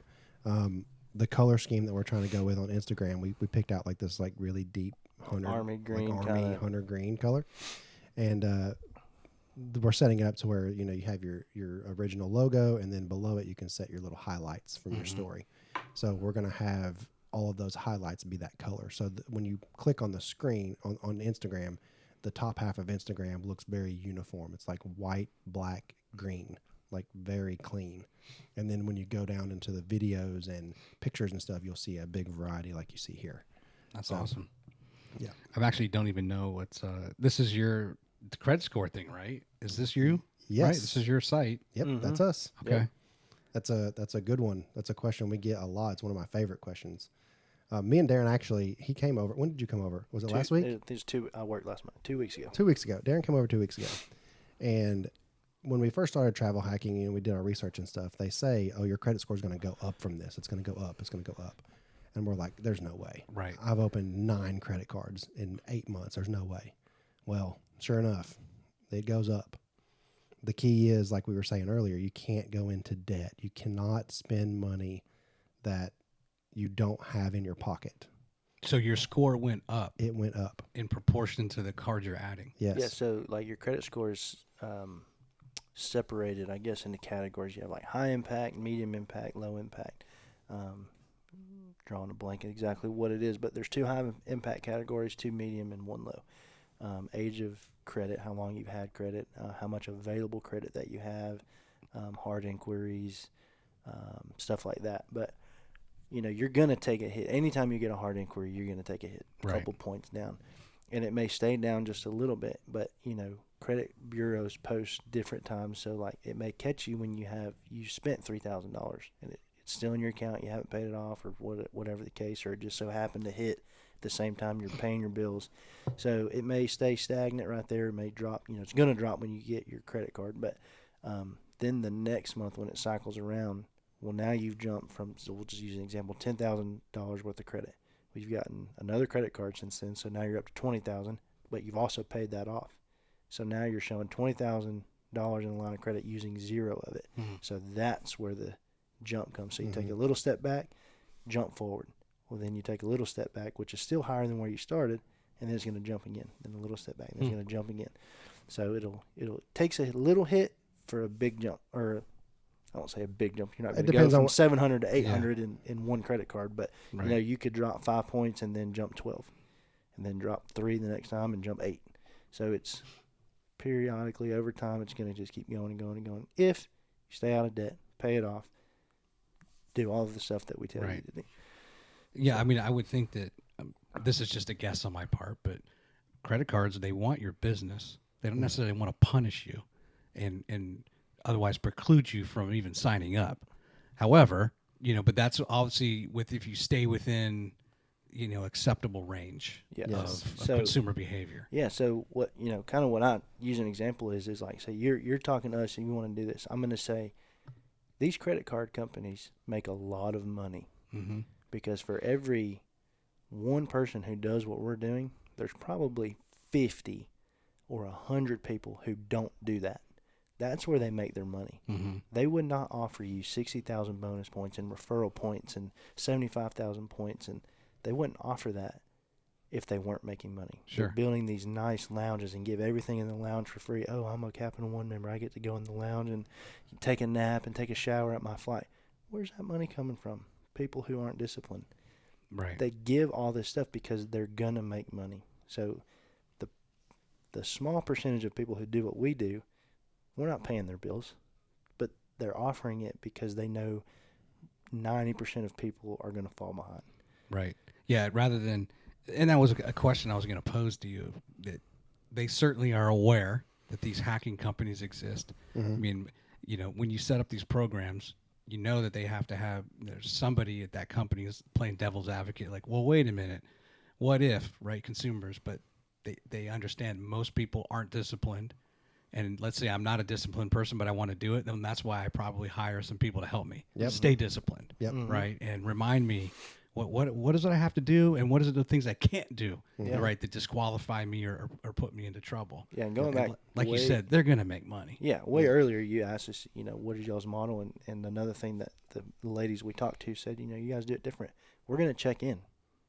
You Yeah. know, we're not just going to leave you out there for the next 2 months while you're doing a car lake. We talked about it weekly. Mm-hmm. We're going to say, hey, is everything good? Everything going good? You're staying on top of your cars? You're paying them off? Like, we're going to be there. And it may, I don't know if it'll get annoying, but, like, we're going to kind of try our best to hold you accountable to make sure, because what we don't want is a customer to come and everything be good and we never check in, and then all of a sudden they're telling 20 people, yeah, I tried this and, you know, I've fallen into debt, and, you know, they only reached out when I asked them, and, you know, like, we want to help you. Because if we help you and you have success and you tell your friends about it, they'll say, hey, how much was your trip to Europe? And you say, oh, it cost me $300. And they're like, what? We want that experience from you to say, Yeah. hey, call these guys because they're for real. Yeah. They will really help you do this. And it really did cost me $300.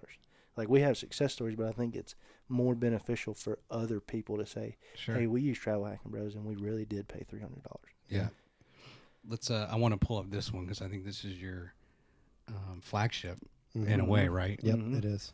I like it's clean, it's simple. Mm-hmm. Any other comments on this? Is that what kind of is that a 777? What's that plane? I would assume the big one. I don't really know. The biggest one possible. Yeah, this one's just. I mean, I was messing around on that. What's the app? Canva. Canva. Yeah. I was messing around on Canva, and I was looking at other people's logos, and I think it was one. I can't remember. I think it may have been like a hair company or something. And they had but it just, where it says THB right there, it just said hair.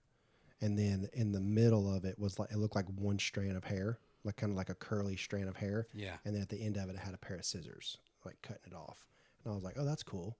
And I was like, but it's kind of girly. Like, that doesn't fit us very well. And I was like, wait a minute. That could be a jet stream. Yeah. And then when I put the plane on there, I was like, oh, heck yeah.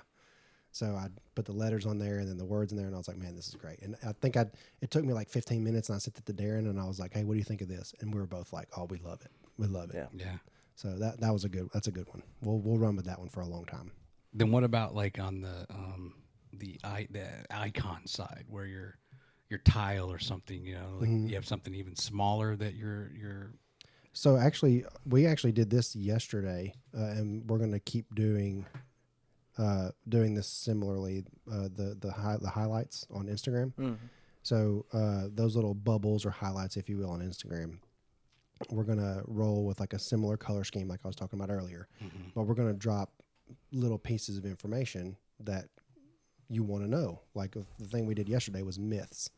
So we listed a few myths about travel hacking. You know, is opening a bunch of credit cards going to hurt my credit? Well, we're living proof here that it goes up if you stay on top of it. What was one of the other ones, Darren? I can't remember the myths. You have to have. I have one credit card, and I can use that to collect a bunch of points. And that's true. I mean, you can use one credit card, and that's great. But I'm telling you, if you took advantage of this and did what we do, you would have. Before you got 100,000 points on your one credit card, I'd have a million points or more. So just a few myths that we put out there, and then I think our next one, we're working on a free travel guide. So we're gonna offer a free travel guide. So if anybody is interested in doing it, they can read on it. A lot of the information we're giving you today, they can read on it and say, "Oh man, this is cool." And then if they wanted to do our travel training camp, that's when they would come to us and we would help them, learn the order of the cards, how to take advantage of certain hotels or certain cards that offer more points, extending your points to make them be a better value to you, things like that. Awesome. Are your wives excited? Are they your biggest cheerleaders? Or are they also kind of like, really? What's going on now? I think our wives are the exact opposite. They really are. My wife she wants to, reap the rewards kind of, I told her, I said, she's into, or not into, but she said the other day, she's like, I've always kind of wanted to get into some photography, and I've never had a nice camera. We got our phones. I was like, okay, I can get her a camera. Then she can be the camera girl, take pictures and edit them and work on it, which will help her do the stuff she's interested in, but also help us. But she is like, she does not care about learning how it works. She doesn't. If you ask her, she would say, I don't know, ask my husband. But she's still good. Right. And she will text me and be like, what card do I need to use? Are we still on this card? Or, my Apple Pay says this card, but I thought we got a new card. And I'm like, so you do care. You just up front on the thing, you're just like, I don't know. But yeah. My wife, she's very similar. She's a huge traveler. So her her side of the family, her mom and dad, they love to travel. And this is kind of something that she's always wanted to do. And not the travel hacking, but the traveling part, just that. And that's difficult. I mean, we have a 4-year-old daughter. It's just things come up. We work. My daughter's about to start going to school. So these things just kind of happen. And to add on to, now I got to save $5,000 to go on this trip. We have this now where we can do this, and she's all in. She loves it. She knows a lot about it. She could sit in Darren's seat right here and tell you the same stuff he's telling you, because she knows a lot about it, and we've talked about it a lot. And I'll be honest, personally, I've never been an Instagram person. I've never really got on Instagram, so I don't really get it. But she is on it all the time. So she has came up with a lot of good suggestions for us that we could do that I didn't even know was a thing. Like, I had no idea. Yeah. So she's come up with a lot of good suggestions for Instagram. So that we got a good little team going here. Yeah. That's awesome. Yeah. It's got to be, the more I'm thinking about this trip, it is somewhat of a stress reliever to think, man, if I can somehow avoid paying some astronomical thing, then it's going to get me excited even more to go. Yep. Because that is like, even if you can afford it or barely afford it, it can weigh on you. When you're like, is this a smart idea? Do we really need to go to Prague? Yeah. And then when you get home, dreading about having to pay for it. Yeah. That's why we love the travel ball thing so much. We were just talking one day, and we were talking to that family friend of ours that decided to do this with us, and her daughter plays travel ball. Yeah. So when they did that, a light bulb went off for me. I'm like, it's such a connection from me and him. Like, we both played travel ball. We played baseball since we can stand up, and since we've played it, we know what our parents have went through. And we've had a conversation once before. We were just talking, and we're like, did you ever realize how much mom and dad spent on this stuff? Like, you don't think about it as a kid. When I'm 12 years old, we had a tournament in New Orleans, not that far away, 6-hour drive, whatever. But it was for a whole weekend. Like, I think it was Thursday, Friday, Saturday, Sunday we stayed. So 4 nights in a hotel. Yeah. That's not cheap on my parents. And you never think of it as a kid. But now when you're an adult, you're like, man, I bet they paid $1,000, not counting the food, all the Gatorades they bought us, the gas. Well, all that stuff. Imagine this, because the other, whether it's the parents or you try to do a fundraiser, there's nothing more stressful as an adult than trying to figure out, okay, how are we going to raise money? Do you do a car wash? It's kind of the same old tired methods. Yep. And a lot of times they're not very effective, or there's some more and more red tape around those things.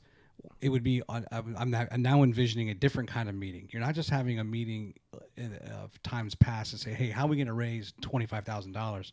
Now you have a meeting to say, hey, the travel hacking bros are here, and they're going to help us as parents, whatever, figure out how to make this as cheap as possible. That's so the that when dream. you do go to the parents, it's more of like it's $200 or $300, not 5,000. Exactly. Something like that. That's the dream. We've talked about that before. Yeah.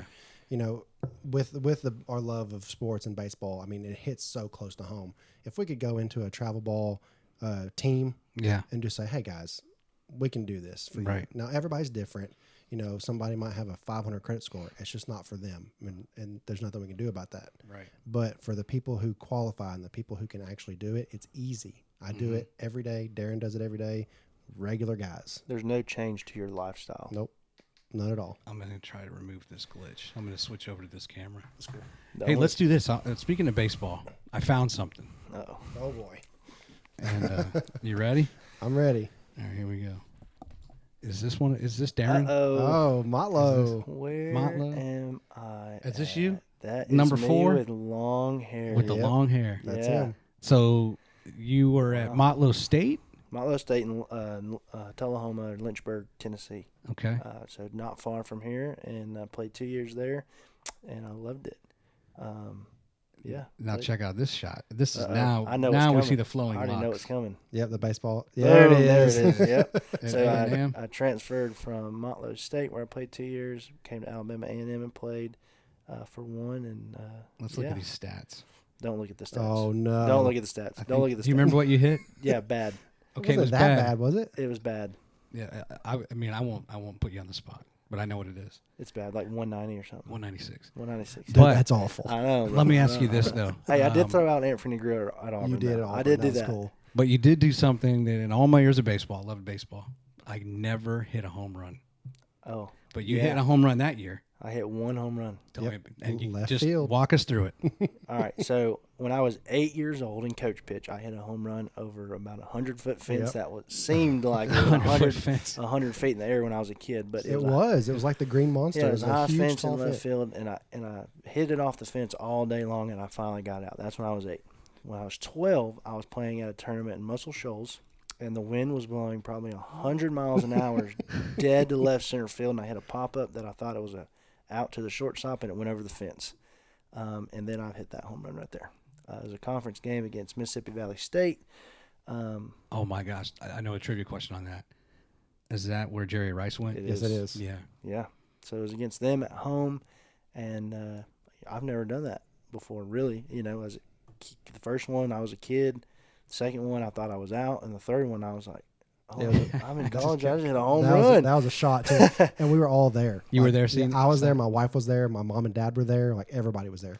Yeah. And my dad, he did the typical like what you do for a 12-year-old home run, like you go run and grab the ball and like take it to your kid. He did that to Darren. When Yeah, he was but like I'm a junior in look, college. I'm a junior in college. I got the flow right, and I'm just trying to big league it like I've been there before. And here goes my dad.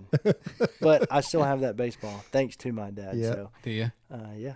It's in a shadow box with that and some pictures and jersey, and yeah, I still have it. Now, was number 4 your choice, or was that just given to you? as So I your was number jersey? 2 in high school, or not in high school. Number 2 growing up my whole life. Okay. Derek Jeter. Derek Jeter, yeah. Then when I got to high school, I started playing varsity end of my freshman year and all of my sophomore year, junior, senior year. But when I started as a freshman, 2 was taken by some older guys. So I fell on 6 in high school. Well, then when I got to college, 6 was taken by an older guy. So I switched to 4. So I just tried to stay as close to 2 as possible. But then when I went to A&M, actually, I made the coach promise me that I could be number 4. Okay. So because I wanted it. What about you, Alex? When you played, what was your number? 15. 15. In high school. I liked it when I was a kid. I remember thinking it was cool for your number to be your age. So like when I was playing t-ball, I was like number 6, and then like when I would go to coach pitch, like number 7, number 8, and then when I got like 10 years old, do you remember that movie? What was that soccer movie you used to watch when we were a kid? Big Green. Yeah, Big Green. Yeah, Big I remember like the best player on the team was number 10. So Oh, I was really? like, oh, I got to be number 10, and I was 10. So I was like, oh, this is a double whammy, you know? And then after that, I think the number 0 got really popular. Oh yeah, sure. So I did 0 a lot when I played like basketball and stuff like that. I was a 0 for a long time. And then I don't even remember what number I was in middle school. I couldn't even tell you what number I was in middle school. But when I got to high school, I went to 15. and I rolled with 15 since then. It's like Tim Tebow. I guess. Your inspiration. I'm not. I'm definitely not. I'm not the Gator guy. You're a Tennessee guy. I'm a Tennessee guy. Oh Yes. yeah, go Vols. Yeah, go Vols. I got a funny story. My first year of baseball was coach pitch until the playoffs, and this was 1984. So the good and bad thing about 1984, there were no rules. There was no run limits. There was no time limits. Back when baseball was baseball. It was 6 innings, and I kid you not, we played a playoff game. It was like 4 hours plus because we weren't the greatest pitchers. We were 8, and we'd been doing coach pitch all year, and now all of a sudden, we're out there throwing. And I remember right through a couple innings, I must have walked 20 people, and the parents are just like falling asleep in the stands. It's so bad. But yeah, we just played these like marathon games. But I was number 6. It was my first year playing. I was number 6 until it was like the third to last game, and my coach smoked he smoked, and sometimes he smoked cigars. I just had like a really queasy stomach when I was a kid. I still do. Like I have 4 kids, and I dry heaved on every diaper I've ever changed. I never got better at it. I'm right there with you. But we go to McDonald's before a game. He takes me to McDonald's back. It's just so weird. Like you can't even like ride alone anymore with an adult and all this stuff. Yeah. Right? Like I just can't fathom it. But like, he takes me to McDonald's. I go and eat this big old pancakes and sausage breakfast. We get in the car. He lights up and I throw up all over my jersey because of the smell of the smoke. Oh man. So he's like, he's grossed out. I feel so bad. I've thrown up in the back seat of his car. And then he just goes to the trunk and gives me a number 13 because number 6 he was probably going to burn it. Yeah. Yeah. and I was number 13 the last few games. But I was like, can't we just wash that? He just like, nah, man. Oh, that light just went out. Hold on. Let me put another battery on that one. I just got this hat. They had a 25% off all the Pandas hats like Sunday and Monday. Nice. And I bought 3 hats. There you go. And actually the other ones are there. I saw one. And I got the one behind you. Yep. So I think I have now all of the 5 logos and hats. Nice. I love the Pandas. Yeah, I've only been to one game. Really? Yeah. I went and watched him play. He played in the Wounded Warrior tournament. Bearded Warriors versus the USA amputee softball team. Really? When was that? Pre-COVID? Well, no, post-COVID because their stadium's only been there. Yeah, post-COVID, it was. I can't remember. My brother-in-law played last year, and I think I was the year before, maybe. Really? Or maybe that was he when played 2 years and I'm 3 years before. I was still a police officer, so. I was still a police officer, so. I think that was like the first time I'd ever went in the stadium was that game. And then we got some tickets from an old friend of ours that had like these really cool seats, like with a little table down the third baseline. Yeah. And we went to a game, and they ended up walking off that game. The one game I went to, they like No, you've been to 2. Have I? My wife sang the national anthem. I thought that was at the. I thought that was at your softball thing. She sang the national anthem. It was on her birthday. Okay. Well, So I played I've the been to 2. softball game was for 9/11. Yeah. And then the following year was her birthday, and she sang. There you go. So I've been to 2. Yeah. That would have been awkward, right? Like, Yeah. Wait a minute. No, you don't remember me? No, I definitely remember. I was the ball boy or something. Yeah, his wife sang the national anthem. I remember that. We got that on video somewhere. Yeah. So this is I'm already thinking about, we were just talking while we were taking a break on how long we've been going. And I mean, I could probably talk to just about every guest for 4 to 5 hours because there's so many elements to people's lives. And of course I want you to be able to like not be time constrained. Right. So I think what we'll do is the next time we meet, we'll have an update on where we're at with, becoming customers of Travel Hacking Bros and where we're at with planning our 25th anniversary trip. And I want to learn more about kind of, you as a police officer and some other stuff. But right now I want to transition into something. We were just talking about baseball. Baseball, you play on grass. Maybe if you've played, in indoors, maybe there's some turf. We talked about golf a little bit. I love golf, by the way. I've been to the Masters. You guys are going again. Yep. And so there's grass there. And then of course, you both, in the questionnaire that I send out to all guests, I ask just some basic get to know you type stuff. And you both mentioned that you like cutting grass. Yes. Yeah. So I found that to be like, these guys are like me. I love to cut grass. I love what they do with baseball fields, the way they cut that grass. I think I would love to be just a groundskeeper at a golf course in retirement. Just get up every day and just get on the mower. I just think that's just really like therapeutic. Yep. And I don't know. So let me just tee it up with asking both of you, like, where did this where does this grass cutting thing come from? I think it comes from our dad. Yeah, I was gonna say So something. growing up, our grass, like, I didn't appreciate it any whatsoever, but Yeah. you know what I mean? It was never like rules like don't get on the grass because we were kids and just, played all the time. But he really cared about it, and it was nice and cut and clean and short and, fairway style grass. And this is here in Alabama, like Yep. on your Bermuda grass. Yep. And Okay. I'd venture out to say it was almost like a green. Just couldn't get it that low, but I mean it was Yeah, it nice looked really grass. nice. So then for me in high school, me and my best friend, we would cut grass in the summer and just kind of do that. And then it evolved last year or two. Actually, for the past 2 or 3 years, I've cut grass. The firefighter we're on 24 hours off 48, so I've got plenty of time. And before we just got a big raise, we didn't make all that much money, and you have to supplement. So that's what I did. And then my grass at home, I'm very particular about, and my wife will tell you I'm very, very particular about it. And I do everything myself. He does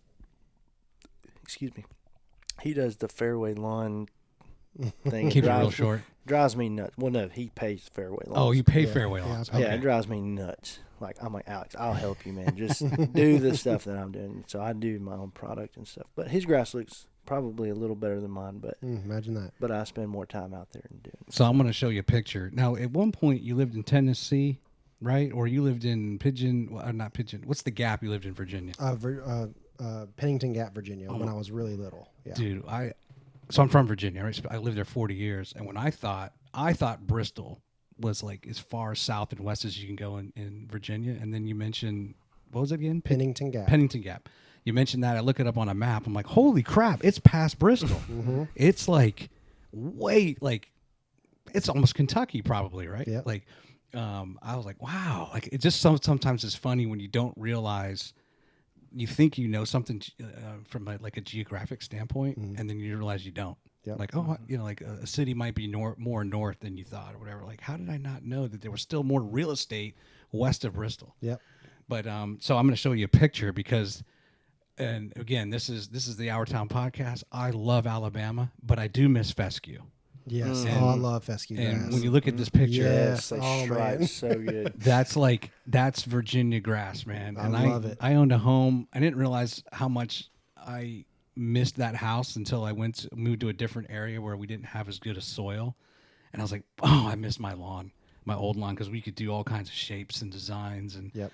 I would teach my kids, like, I don't know if it was a myth or not, but like we're gonna vary the cuts. We'll go diagonal this way one week, then we'll go And then diagonal next. that way, Yep. then we'll go Same vertical, way. Yep. horizontal, and then somehow that promotes better growth.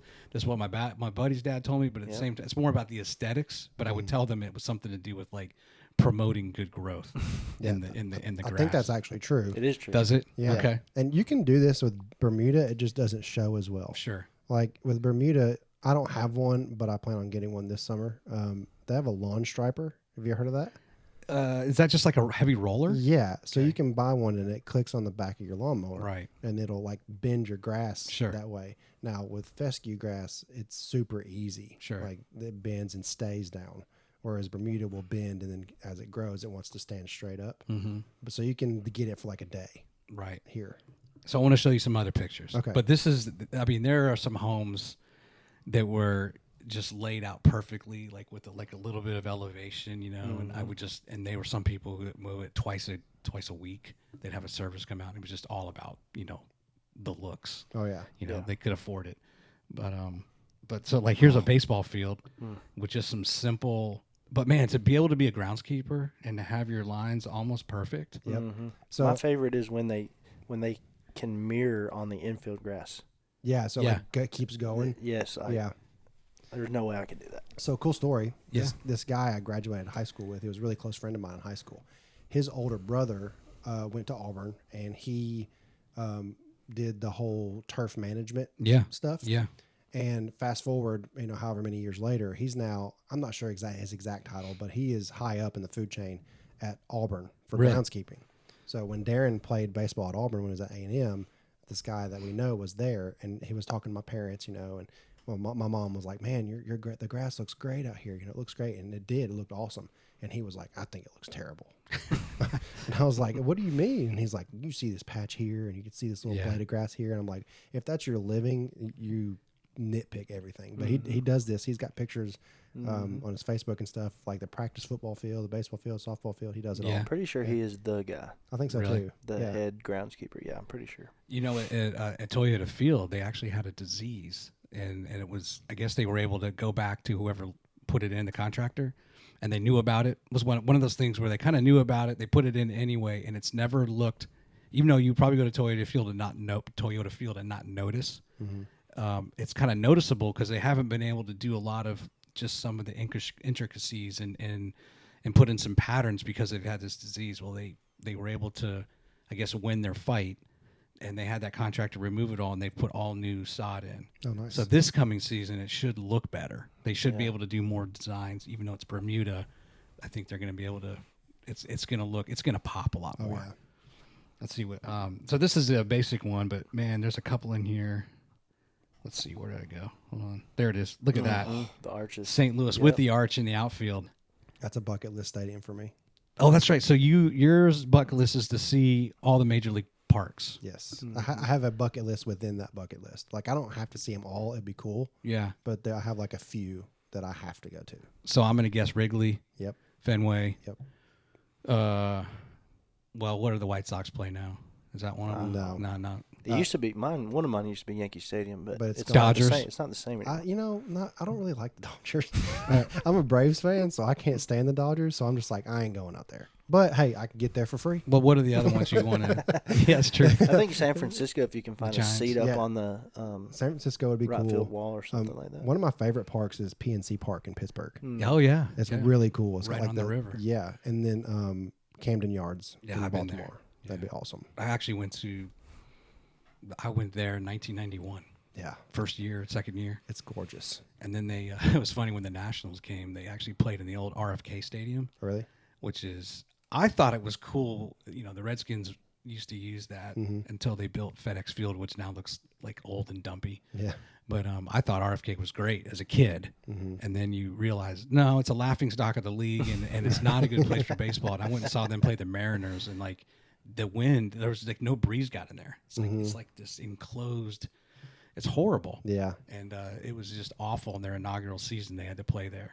Yeah. And then they built their park, which, you know, Camden is awesome. It's timeless. Yeah. But, you know, Nationals Park is a lot like others. You kind of like, well, is that national? Because there's some of like a template where you're like, I've seen this park. There might be 9 or 10 parks in the majors that look similar. Yeah. That's why I say I've got a bucket list within the bucket list. Like you got to hit the good ones first, and then, you know, and then like you branch out. But that PNC Park, man, that's one. Not many people realize how pretty that stadium is. Yeah. And that's one I want to go to for sure. And I may be biased too, but the Battery in Atlanta and That's all that, nice. Yeah. it's more than just the field too. When you go, you got sure. the shops and all that eating and the bars and just the atmosphere. On the gives. NFL side, I think Dallas with AT&T Stadium, they've set a new standard. Oh, yeah. And like these, you know, I've been to Vegas and seen it from the outside, but I'd love to go into. Is it Allegiant? It's hard to keep up with the sponsors. That but, place looks awesome. And well, I think even Lucas Oil Oil Stadium. Indianapolis. It's kind of cool looking. Let's see what else we got here. Now that's pretty cool, right? This looks like it's a minor league like baseball park, Yeah, somebody's done some work on that. but that's a wild design. That looks awesome. And then here, I want to show you. This is just a cool shot. To me, I like this. That's the Yankees. I don't know who number 53 is. Yankees. And he's. Might be Does that spring look like the training. Yankees? Spring That training. might be spring Did training. Jose Canseco play for the Yankees? That is Yankees because of the pinstripes, but Yeah. I don't know. Oh, who it that could be a is. AAA team. Could Or be. AAA, yeah. But I just this to me captures just like with golf, right? Like it's not just the game; it's the landscaping, it's the grass, it's you know you're standing out there and amongst just a masterpiece, Yeah. right? That Yeah. someone's created. I mean, talking about Augusta, you know, we're going there to Oh, yeah. watch golf, but it's not to watch golf. No, you're really, looking for the landscape. Yeah. Well, here, like I got a couple pictures of Augusta too, and I want to try. So what hole is this? 16. Okay, and 5-3, yeah. and what hole is that? That's Augusta? That's Augusta. This is tricky. That's a par 5, I think. No, it's the backside of 12. Nope. Dang it. So Thought I had it. when I first looked at this, I thought it was 13 just a distorted picture where it's like 13 coming in and 14 going out. But no, it's not. And I finally see it now. It's just an angle you never see of what you just said. It's 16. But the tee box is to the left over the pond. Oh, okay. So I guess to the right of this picture would be the grandstands. Well, let's see. They would be on the left side sitting, because your souvenir shop is going to be up on the top left of the hill. Yep, I'm seeing it now. The tee box. Here we are pointing. Like, I'm going to point here. The tee box would be over here, right? And they would hit. They skip the. When you do the skip practice, they skip it over the water. And so in Tiger's famous shot, he hits it from over here and it rolls down to that placement, and the fans all sit right here. Got it. And then 15 is on this side, right? So sometimes I'll overshoot 15 and it rolls in around here. Yeah. But yeah, it's a weird angle. I've never seen that I hadn't angle either, because I rattled off 16 the first picture immediately. Yeah, and then this is of course 12. 12. I'm telling you, Darren, when you stand at that, when you go to that and you stand behind it, it's almost like someone's holding a magazine in front of your face. Like when they say picture perfect, like you get that with your eyes. You're going for Monday? You're going Monday's practice? It'll be as good as it'll ever look that day. You know what's really cool about Tuesday is that the night before, Monday night will be the national championship for the NCAA. And Jim Nantz will get on an airplane because he'll call the NCAA game wherever it is. And then by Tuesday morning, he'll be on 11 fairway talking to players. Nice. And that's what we saw it in 2012. I think it was Duke and Kansas maybe that played, and maybe Duke won. Can't remember. But we stayed with a buddy in Atlanta because we couldn't find a hotel with air conditioning, within 100 miles. We actually did the trail. We played the trail in Alabama, did a few courses, and we drove to Atlanta, stayed the night, and then we went at about 100 miles, I think, from where we stayed in Atlanta to Augusta. And then we went to, we had watched the game ends at like midnight Eastern, and then we go to Augusta, and by like 10 o'clock, like there's Jim Nantz. Yeah. 10 hours ago, or he was calling the national championship. It was wild. And now he's in a suit because there's like a service road behind 11, and they kind of come through a gate, and he comes out and shakes hands, and he disappears, and he comes back out. It was wild. That's cool. I can't wait. Oh, it's so cool. All right, man. So let's do this. We're gonna play. Let's play a couple games. Is that cool with you? I'm down. You got time? You got hard stop at all? I've got all the time in the world, man. Okay, we're gonna play. First one we'll play the quick six, and this is actually where I have to go find my notebook. It's just outside here. 1 second. Do you need help from anything? Nope, I'm good.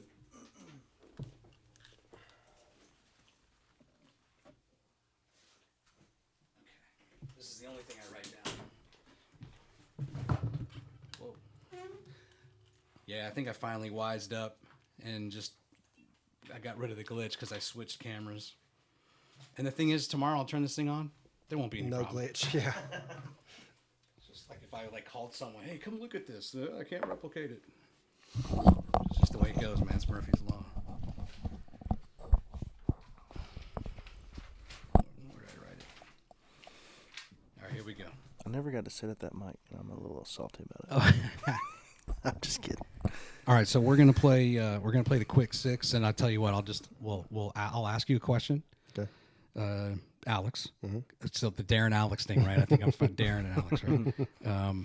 Darren and Alex, and then I'll ask you the same question, but then I'll do like a snake type thing. Then I'll ask you the second question, then ask you the second question, right?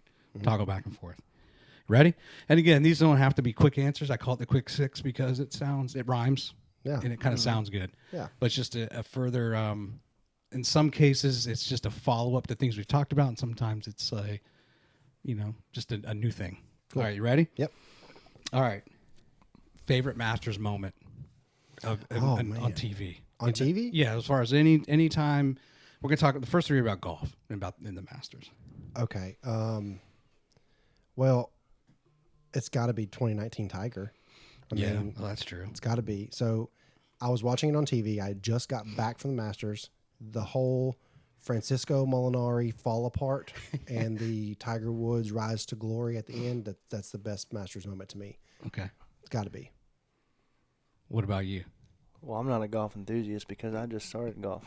So that was around the same time that I started. So but just, looking back, I guess, when I didn't watch it or didn't know, just watching Tiger play, watching Phil play, and the shots that they can pull off. And I'm just like, I go out and the next day I'm so inspired, like I'm about to pull the same shot off because I'm in the trees all the time. And I saw him finish way up and slice it way bad, and I'm like, I just duck hooked it. But just that, it's not for me. I don't know many. Well, let me ask you a different question then.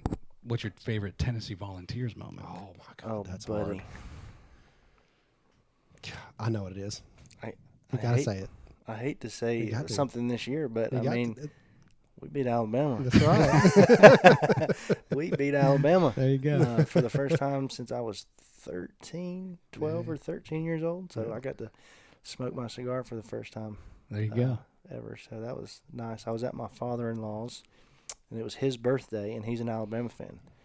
So I didn't really get to celebrate in the manner in which I would have if I was in my own home. But, that one, looking way back, the comeback against LSU, 2001, I think, with Eric Ainge. We were down like 27-0 at halftime or something. Mom went to bed. Mom went to bed, yeah. That was awesome. Now, remind me your favorite MLB team. Braves. Okay. So I'm going to ask a different question. I'm going to go away from golf because you're not as much of an enthusiast, which is fine because this will make sense, I think, to you. But let me ask you, if you were to throw batting practice, any Brave in history, who would you want to throw batting practice to? My heart still hurts that Freddie Freeman is no longer a part of the Braves. Freddie Freeman was Freddie Freeman then? I would probably say Freddie Freeman just because it was my era and growing up and sure. I guess my prime was the Freddie Freeman era. So okay. But then you have like Hank Aaron. Oh, I was sure. about to say. So you know what I mean? Like, but Dale Murphy, Chipper Jones, right? All these famous guys. Yeah, I think I'm past that '90s era Yeah. team, and that was a little. I was born in '95, so okay. I got to fast forward a little bit. So I'm gonna stick with him, Freddie Freeman. All right. So the thing about the Masters is that this is actually what waters down the field. Arguably, is that it's a lifetime exemption. So if you win, Tiger can be 91 years old, and if he wants to play, he can play. At some point, they stop playing because it's you're taking a spot away from someone else, and it's kind of embarrassing. But Gary Player and Jack, they're in their 60s or 70s, but so having said that, who would you caddy for in a practice round, non-active player? So someone who has hung it up, that will be there as a former champion and playing, and hey, you get to caddy for a practice round. Does that make sense? Someone that's not active. Active. Man, that's hard because I only know two. Or you could pick a Champions Tour. You got Bernard Longer and Vijay Singh. And I like Vijay Singh. Is Fred Couples still active? Yeah. Well, he's not. Well, you could pick him. He's Champions Tour. I like Fred Couples, and again, it goes back to Dad. Like Dad, that's his Dad's favorite golfer yeah. is Fred Couples. And what's cool about it is when we went to the Masters, I took my dad, and everybody's all about Tiger. So we went to go with Tiger, and Fred Couples was with Tiger. Yeah. So Dad got to see Fred Couples. So I think if that's allowed to be chosen, I'll take Fred Couples. I was there after Tiger got his face busted by his wife in 2009. Yeah. And then his first public appearance was really the 2010 Masters, and that was the practice round. And he comes out with Mark O'Mara, and I don't remember who else they were playing with, and it was like nobody said a word. Like it was like it's already like there's a reverence there. Mm-hmm. And there's an appreciation for golf at the Masters, and they just don't tolerate certain things that you would see like in Phoenix, right, or some other tournaments. Yeah. But like we were just like, what do you say or not say? Yeah. To him, like this is the first time that he's in public and he's gonna play, and it was weird. Yeah. Everyone Tiger, was just did you kind get of your like windshield fixed? nobody said a word. Yeah. Because I think they're probably worried about getting thrown out. Oh, absolutely. Yeah. But it was just strange because normally, hey Tiger, and it was just quiet. It's like church. Just watching him at this practice round. Yeah. All right, next one. If you were to play, now let's say, okay, hey, you know what, Alex, you're doing such a good job. Let's play practice round. What are you gonna wear? What's gonna be your outfit? Oh man, I'm a stylish kind of guy. You got a color belt? I have a black one. I can't go like black and red. Because that's like you're gonna be amazed when we go to the Masters on how many people wear black and red or Ricky Fowler orange. Yeah, like orange. Yeah. To be honest with you, what I would wear, I would probably wear I have white golf shoes. So I have white golf shoes. I would wear a charcoal gray pants and a Tennessee polo. Okay. And probably a white Titleist hat. That's probably what I'd wear. I'm a Titleist guy too. Yep. Yeah, it's funny because I think you'll see a lot of people wearing golf shoes because I think a lot of times it just looks better with whatever pants you're wearing, or you wear shorts. But some people just feel more comfortable in their golf shoes. Yep. And you're kind of like as a spectator, like, look, dude, you're not playing 18, but you kind of get it too. Yeah. It can be very comfortable. Yep. Are you wearing golf shoes? Oh no, I'm not either. So I don't know what are you gonna wear to this practice round? Have you thought about that? Are you worried about? I'm assuming it's a shorts day. This is your chance to be in some photos at Augusta. This is historical. It's going in the scrapbook. I would probably wear the normal golfing attire that I would wear minus the shoes. Some nice golf shorts with a belt, tucked in polo, hat is what comes to mind at the beginning. But I'm going to be out there all day, so it might just be a T-shirt. I don't know. You ain't wearing a T-shirt. You're wearing a polo. I'm wearing a polo. Yeah. All right, next question. This is going to be more of a. It's not necessarily about just the travel hacking bros, but let's talk about the itinerary. But so new Senator Katie Britt contacts you, wants you to set up a trip. Where are you going to send her? Like our choice? Yeah, like, hey, I trust you. I trust your judgment. I want to take a trip after the first year of being in office and just, relax with my husband and kids. And kids? Or and just your kids. husband? Yeah. Kids and too. Yeah, family trip. I was going to say Maldives, but kids are going there. So, I have no idea. I've got one. Go ahead. There's an all-inclusive Disney Hawaii place that you could take them. Moms. Yeah. Yeah. Disney Alani. Hawaii. I think it's called Alani. I think so. That's a drink. That's an energy drink my wife drinks. It's an all-inclusive resort. Disney thing. Disney-themed all-inclusive resort in Hawaii. So parents could take advantage of Hawaii and doing that part. You could still do historic stuff like Pearl Harbor with your kids because I feel like that's important. But then also the kids would have the Disney stuff. Yeah. They would have, it's got pool, slides, Mickey Mouse, Minnie Mouse, all that stuff. So that would be a good one. Okay, so for you, Alex, now Congressman Dale Strong, he's been elected. Now this is going to be just him and his wife. Okay. Where are you sending him? I would probably do a European tour like we were planning on. And I'd probably do 3 stops. London would be one of them. Paris would be one of them. And then I'm trying to think of iconic places, a good one. Like you could go to Rome would be a good one. Venice would be a good one. So I'd try to get a 3-way trip out of it, especially if it was just those 2. It could be like one of them could be more of like a romantic place where you could do like the gondola ride and thing like that. And then, you obviously have Paris with the iconic Eiffel Tower. And then in London, you could do more historic stuff like Buckingham Palace and things like that. So I try to get like a 3-way Gotcha. in Europe. I would definitely recommend that one. Okay. You've been on a cruise, Darren? What is one thing it doesn't really matter what cruise line it is, but one thing that's a cruise line is missing that you think, man, I wish they had this on the cruise ship. And now they get bigger and bigger and bigger. Yeah. But that doesn't necessarily mean that they're... On the ship or the trip in general? The ship. On the ship. Well, I spend about 90% of my time in the casino, so I don't really venture out. But, I was going to say something about games and stuff, but we watched the national championship on the cruise, so that doesn't count. I don't know, maybe just like a way to get it to where it's not so robotic. I feel like cruises are robotic. Like, I've been to all-inclusives. I used to cruise. Then me and my wife went to Sandals all-inclusive, and that just completely changes the game because you're not on a time crunch. So that's why I said, is it the boat or the trip? Because when you go to these places, you've got 8 hours. Yeah. Or you're docked for 8 hours, so you got to get on an hour before. So you're at 7, you don't really have time to enjoy. But on the boat is not a good question for me because I spend 90% of my time, if not more, in the casino. I just come out for dinner and... So then what's the wife casino likes missing? the show. Is there certain games that is missing or they need more tables of? Or Yeah, I wouldn't mind a little bit more Texas Hold'em type. That's typically video poker you can play kind of that way. Like a poker room?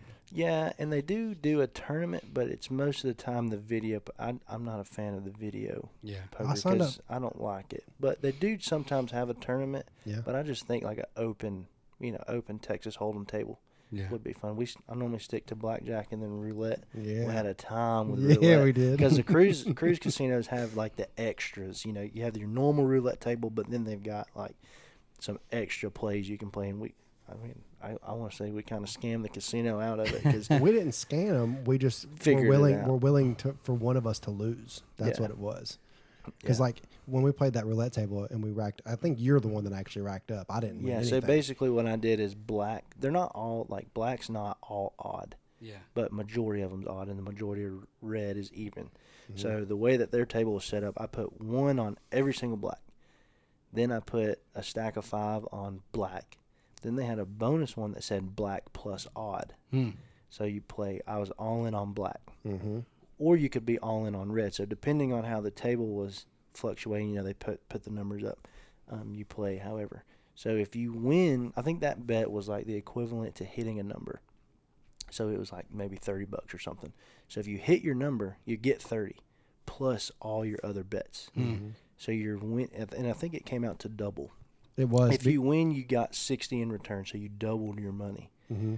So that is what made it fun. What made it fun too is that we were sitting together. So I said, "Hey man, let's one of us at least have fun." So he would do black odd, and then I would do red even. So that one of us is going to win. Right. Well, he won like 10 times in a row, and I was like, "All right, I'm done with this." And you walk out with like what, $500? Yeah, that's the ticket. Cash out.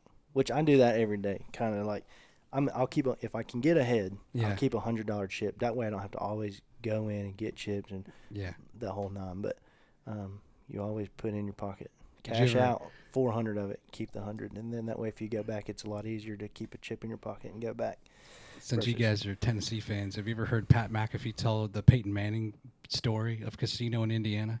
I have not. It's hilarious. I thought I had. I can't remember if I have or not. It's like they go golfing all day, and he realizes that he was like a rookie or first year, but he was a funny guy, so Peyton would invite him just to kind of be that funny guy in the group, But he was like, "There's no business. I really should have been playing golf with Peyton Manning, but he was terrible at golf. But he was the comedic relief."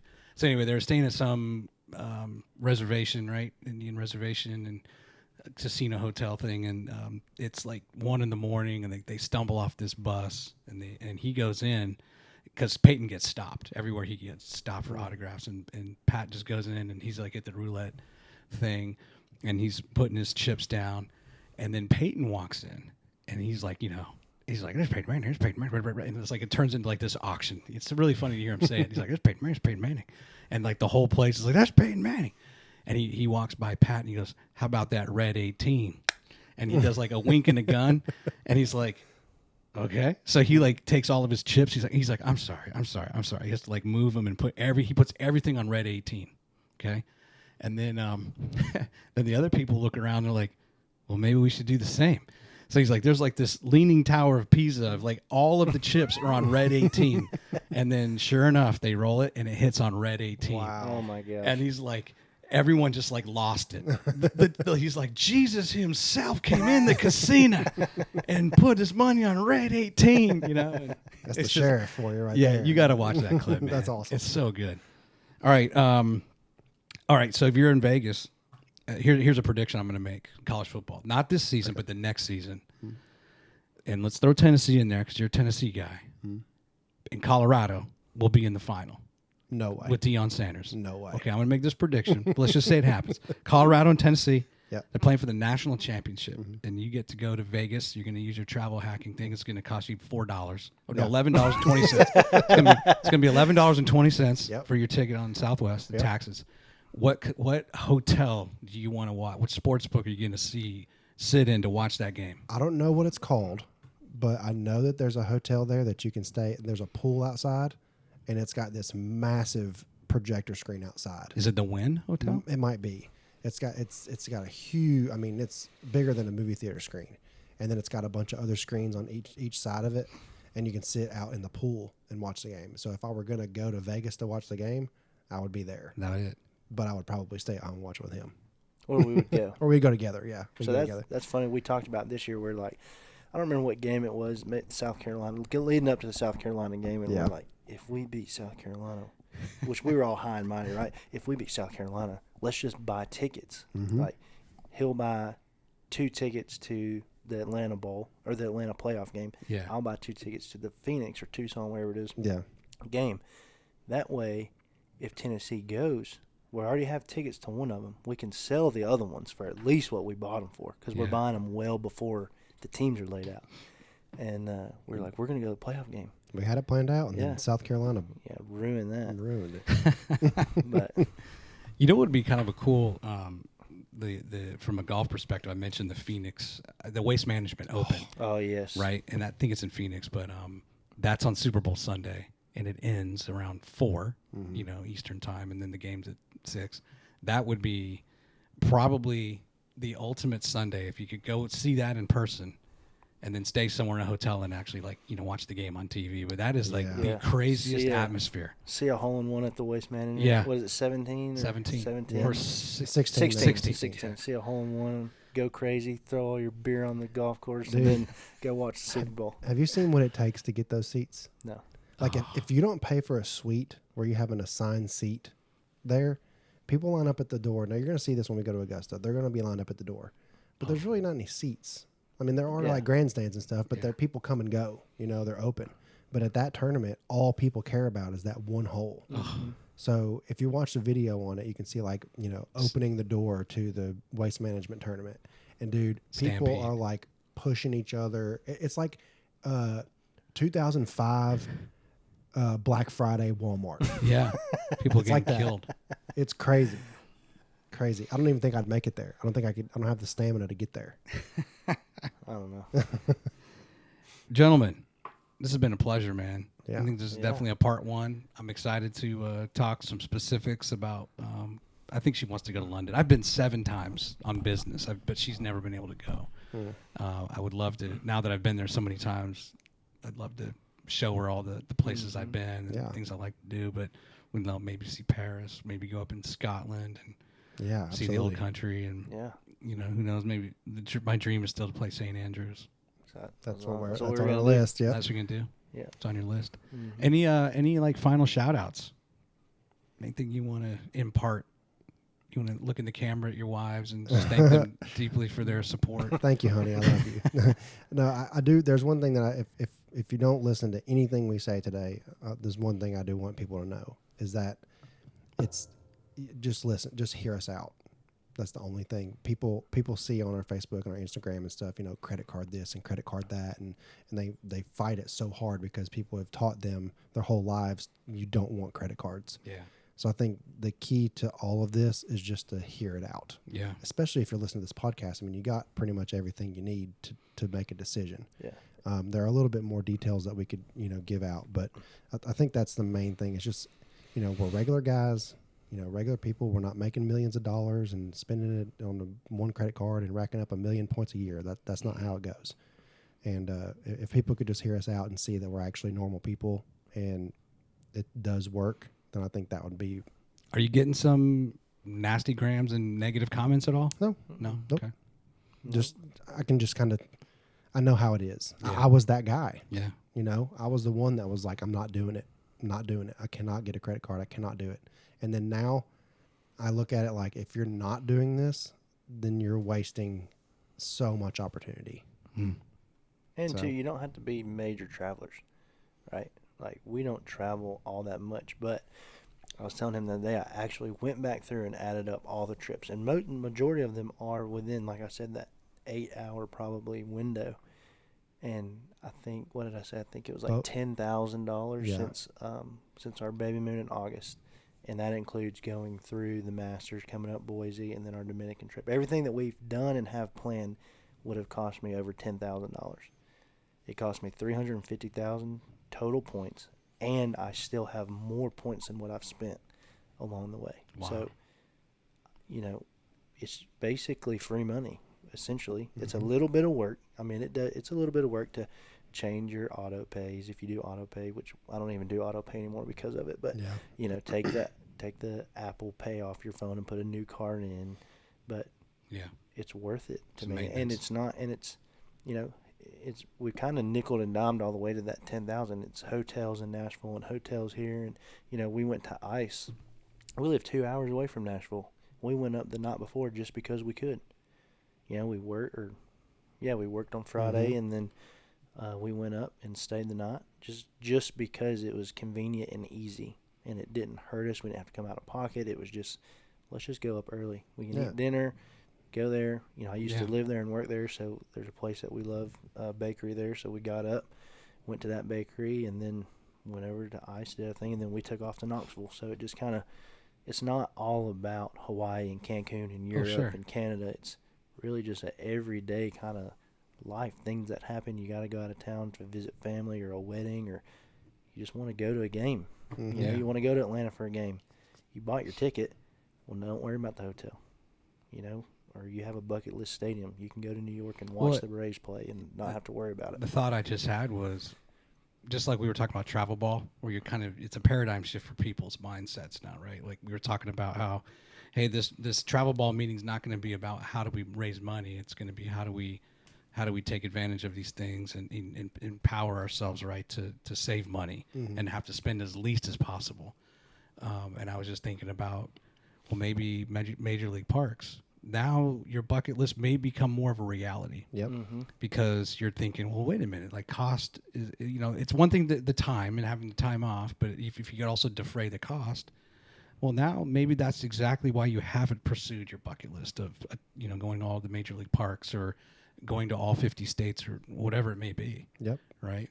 And hopefully that's life changing, you know, because I think you look back on a year and you think of all the hotels or trips you did, and you may not have thought it adds up, and you may not have thought, wow, how could this be where at the end of the year maybe it almost cost me nothing, right, in the grand scheme of things. Yep. That's a game changer. It really is. It opens doors that you never thought would open. You know, you're, like you said, you're choosing to stay when you normally wouldn't. Yeah. And it's not costing you anything.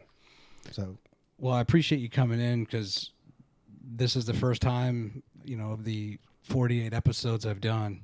This is like a new, you know, you guys are the first travel company, if you will, with an idea, and it's exciting too, because we also talked about the principles of starting a business and how do you promote yourselves and how do you approach people, right? Because now no matter what you do as your profession, you're kind of stepping into this role where you're wearing all kinds of hats, right?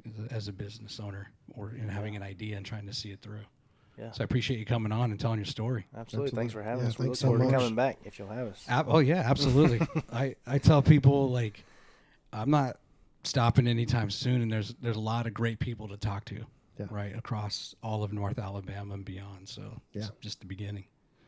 All right, gentlemen. Hey, all the best to you, and we'll be in touch. And I'm excited to share with everyone how Wendy and I are doing in our travel plans. Great. Sweet. Sounds Thank good. you. All right, Thank guys. you. Have a good night. You too.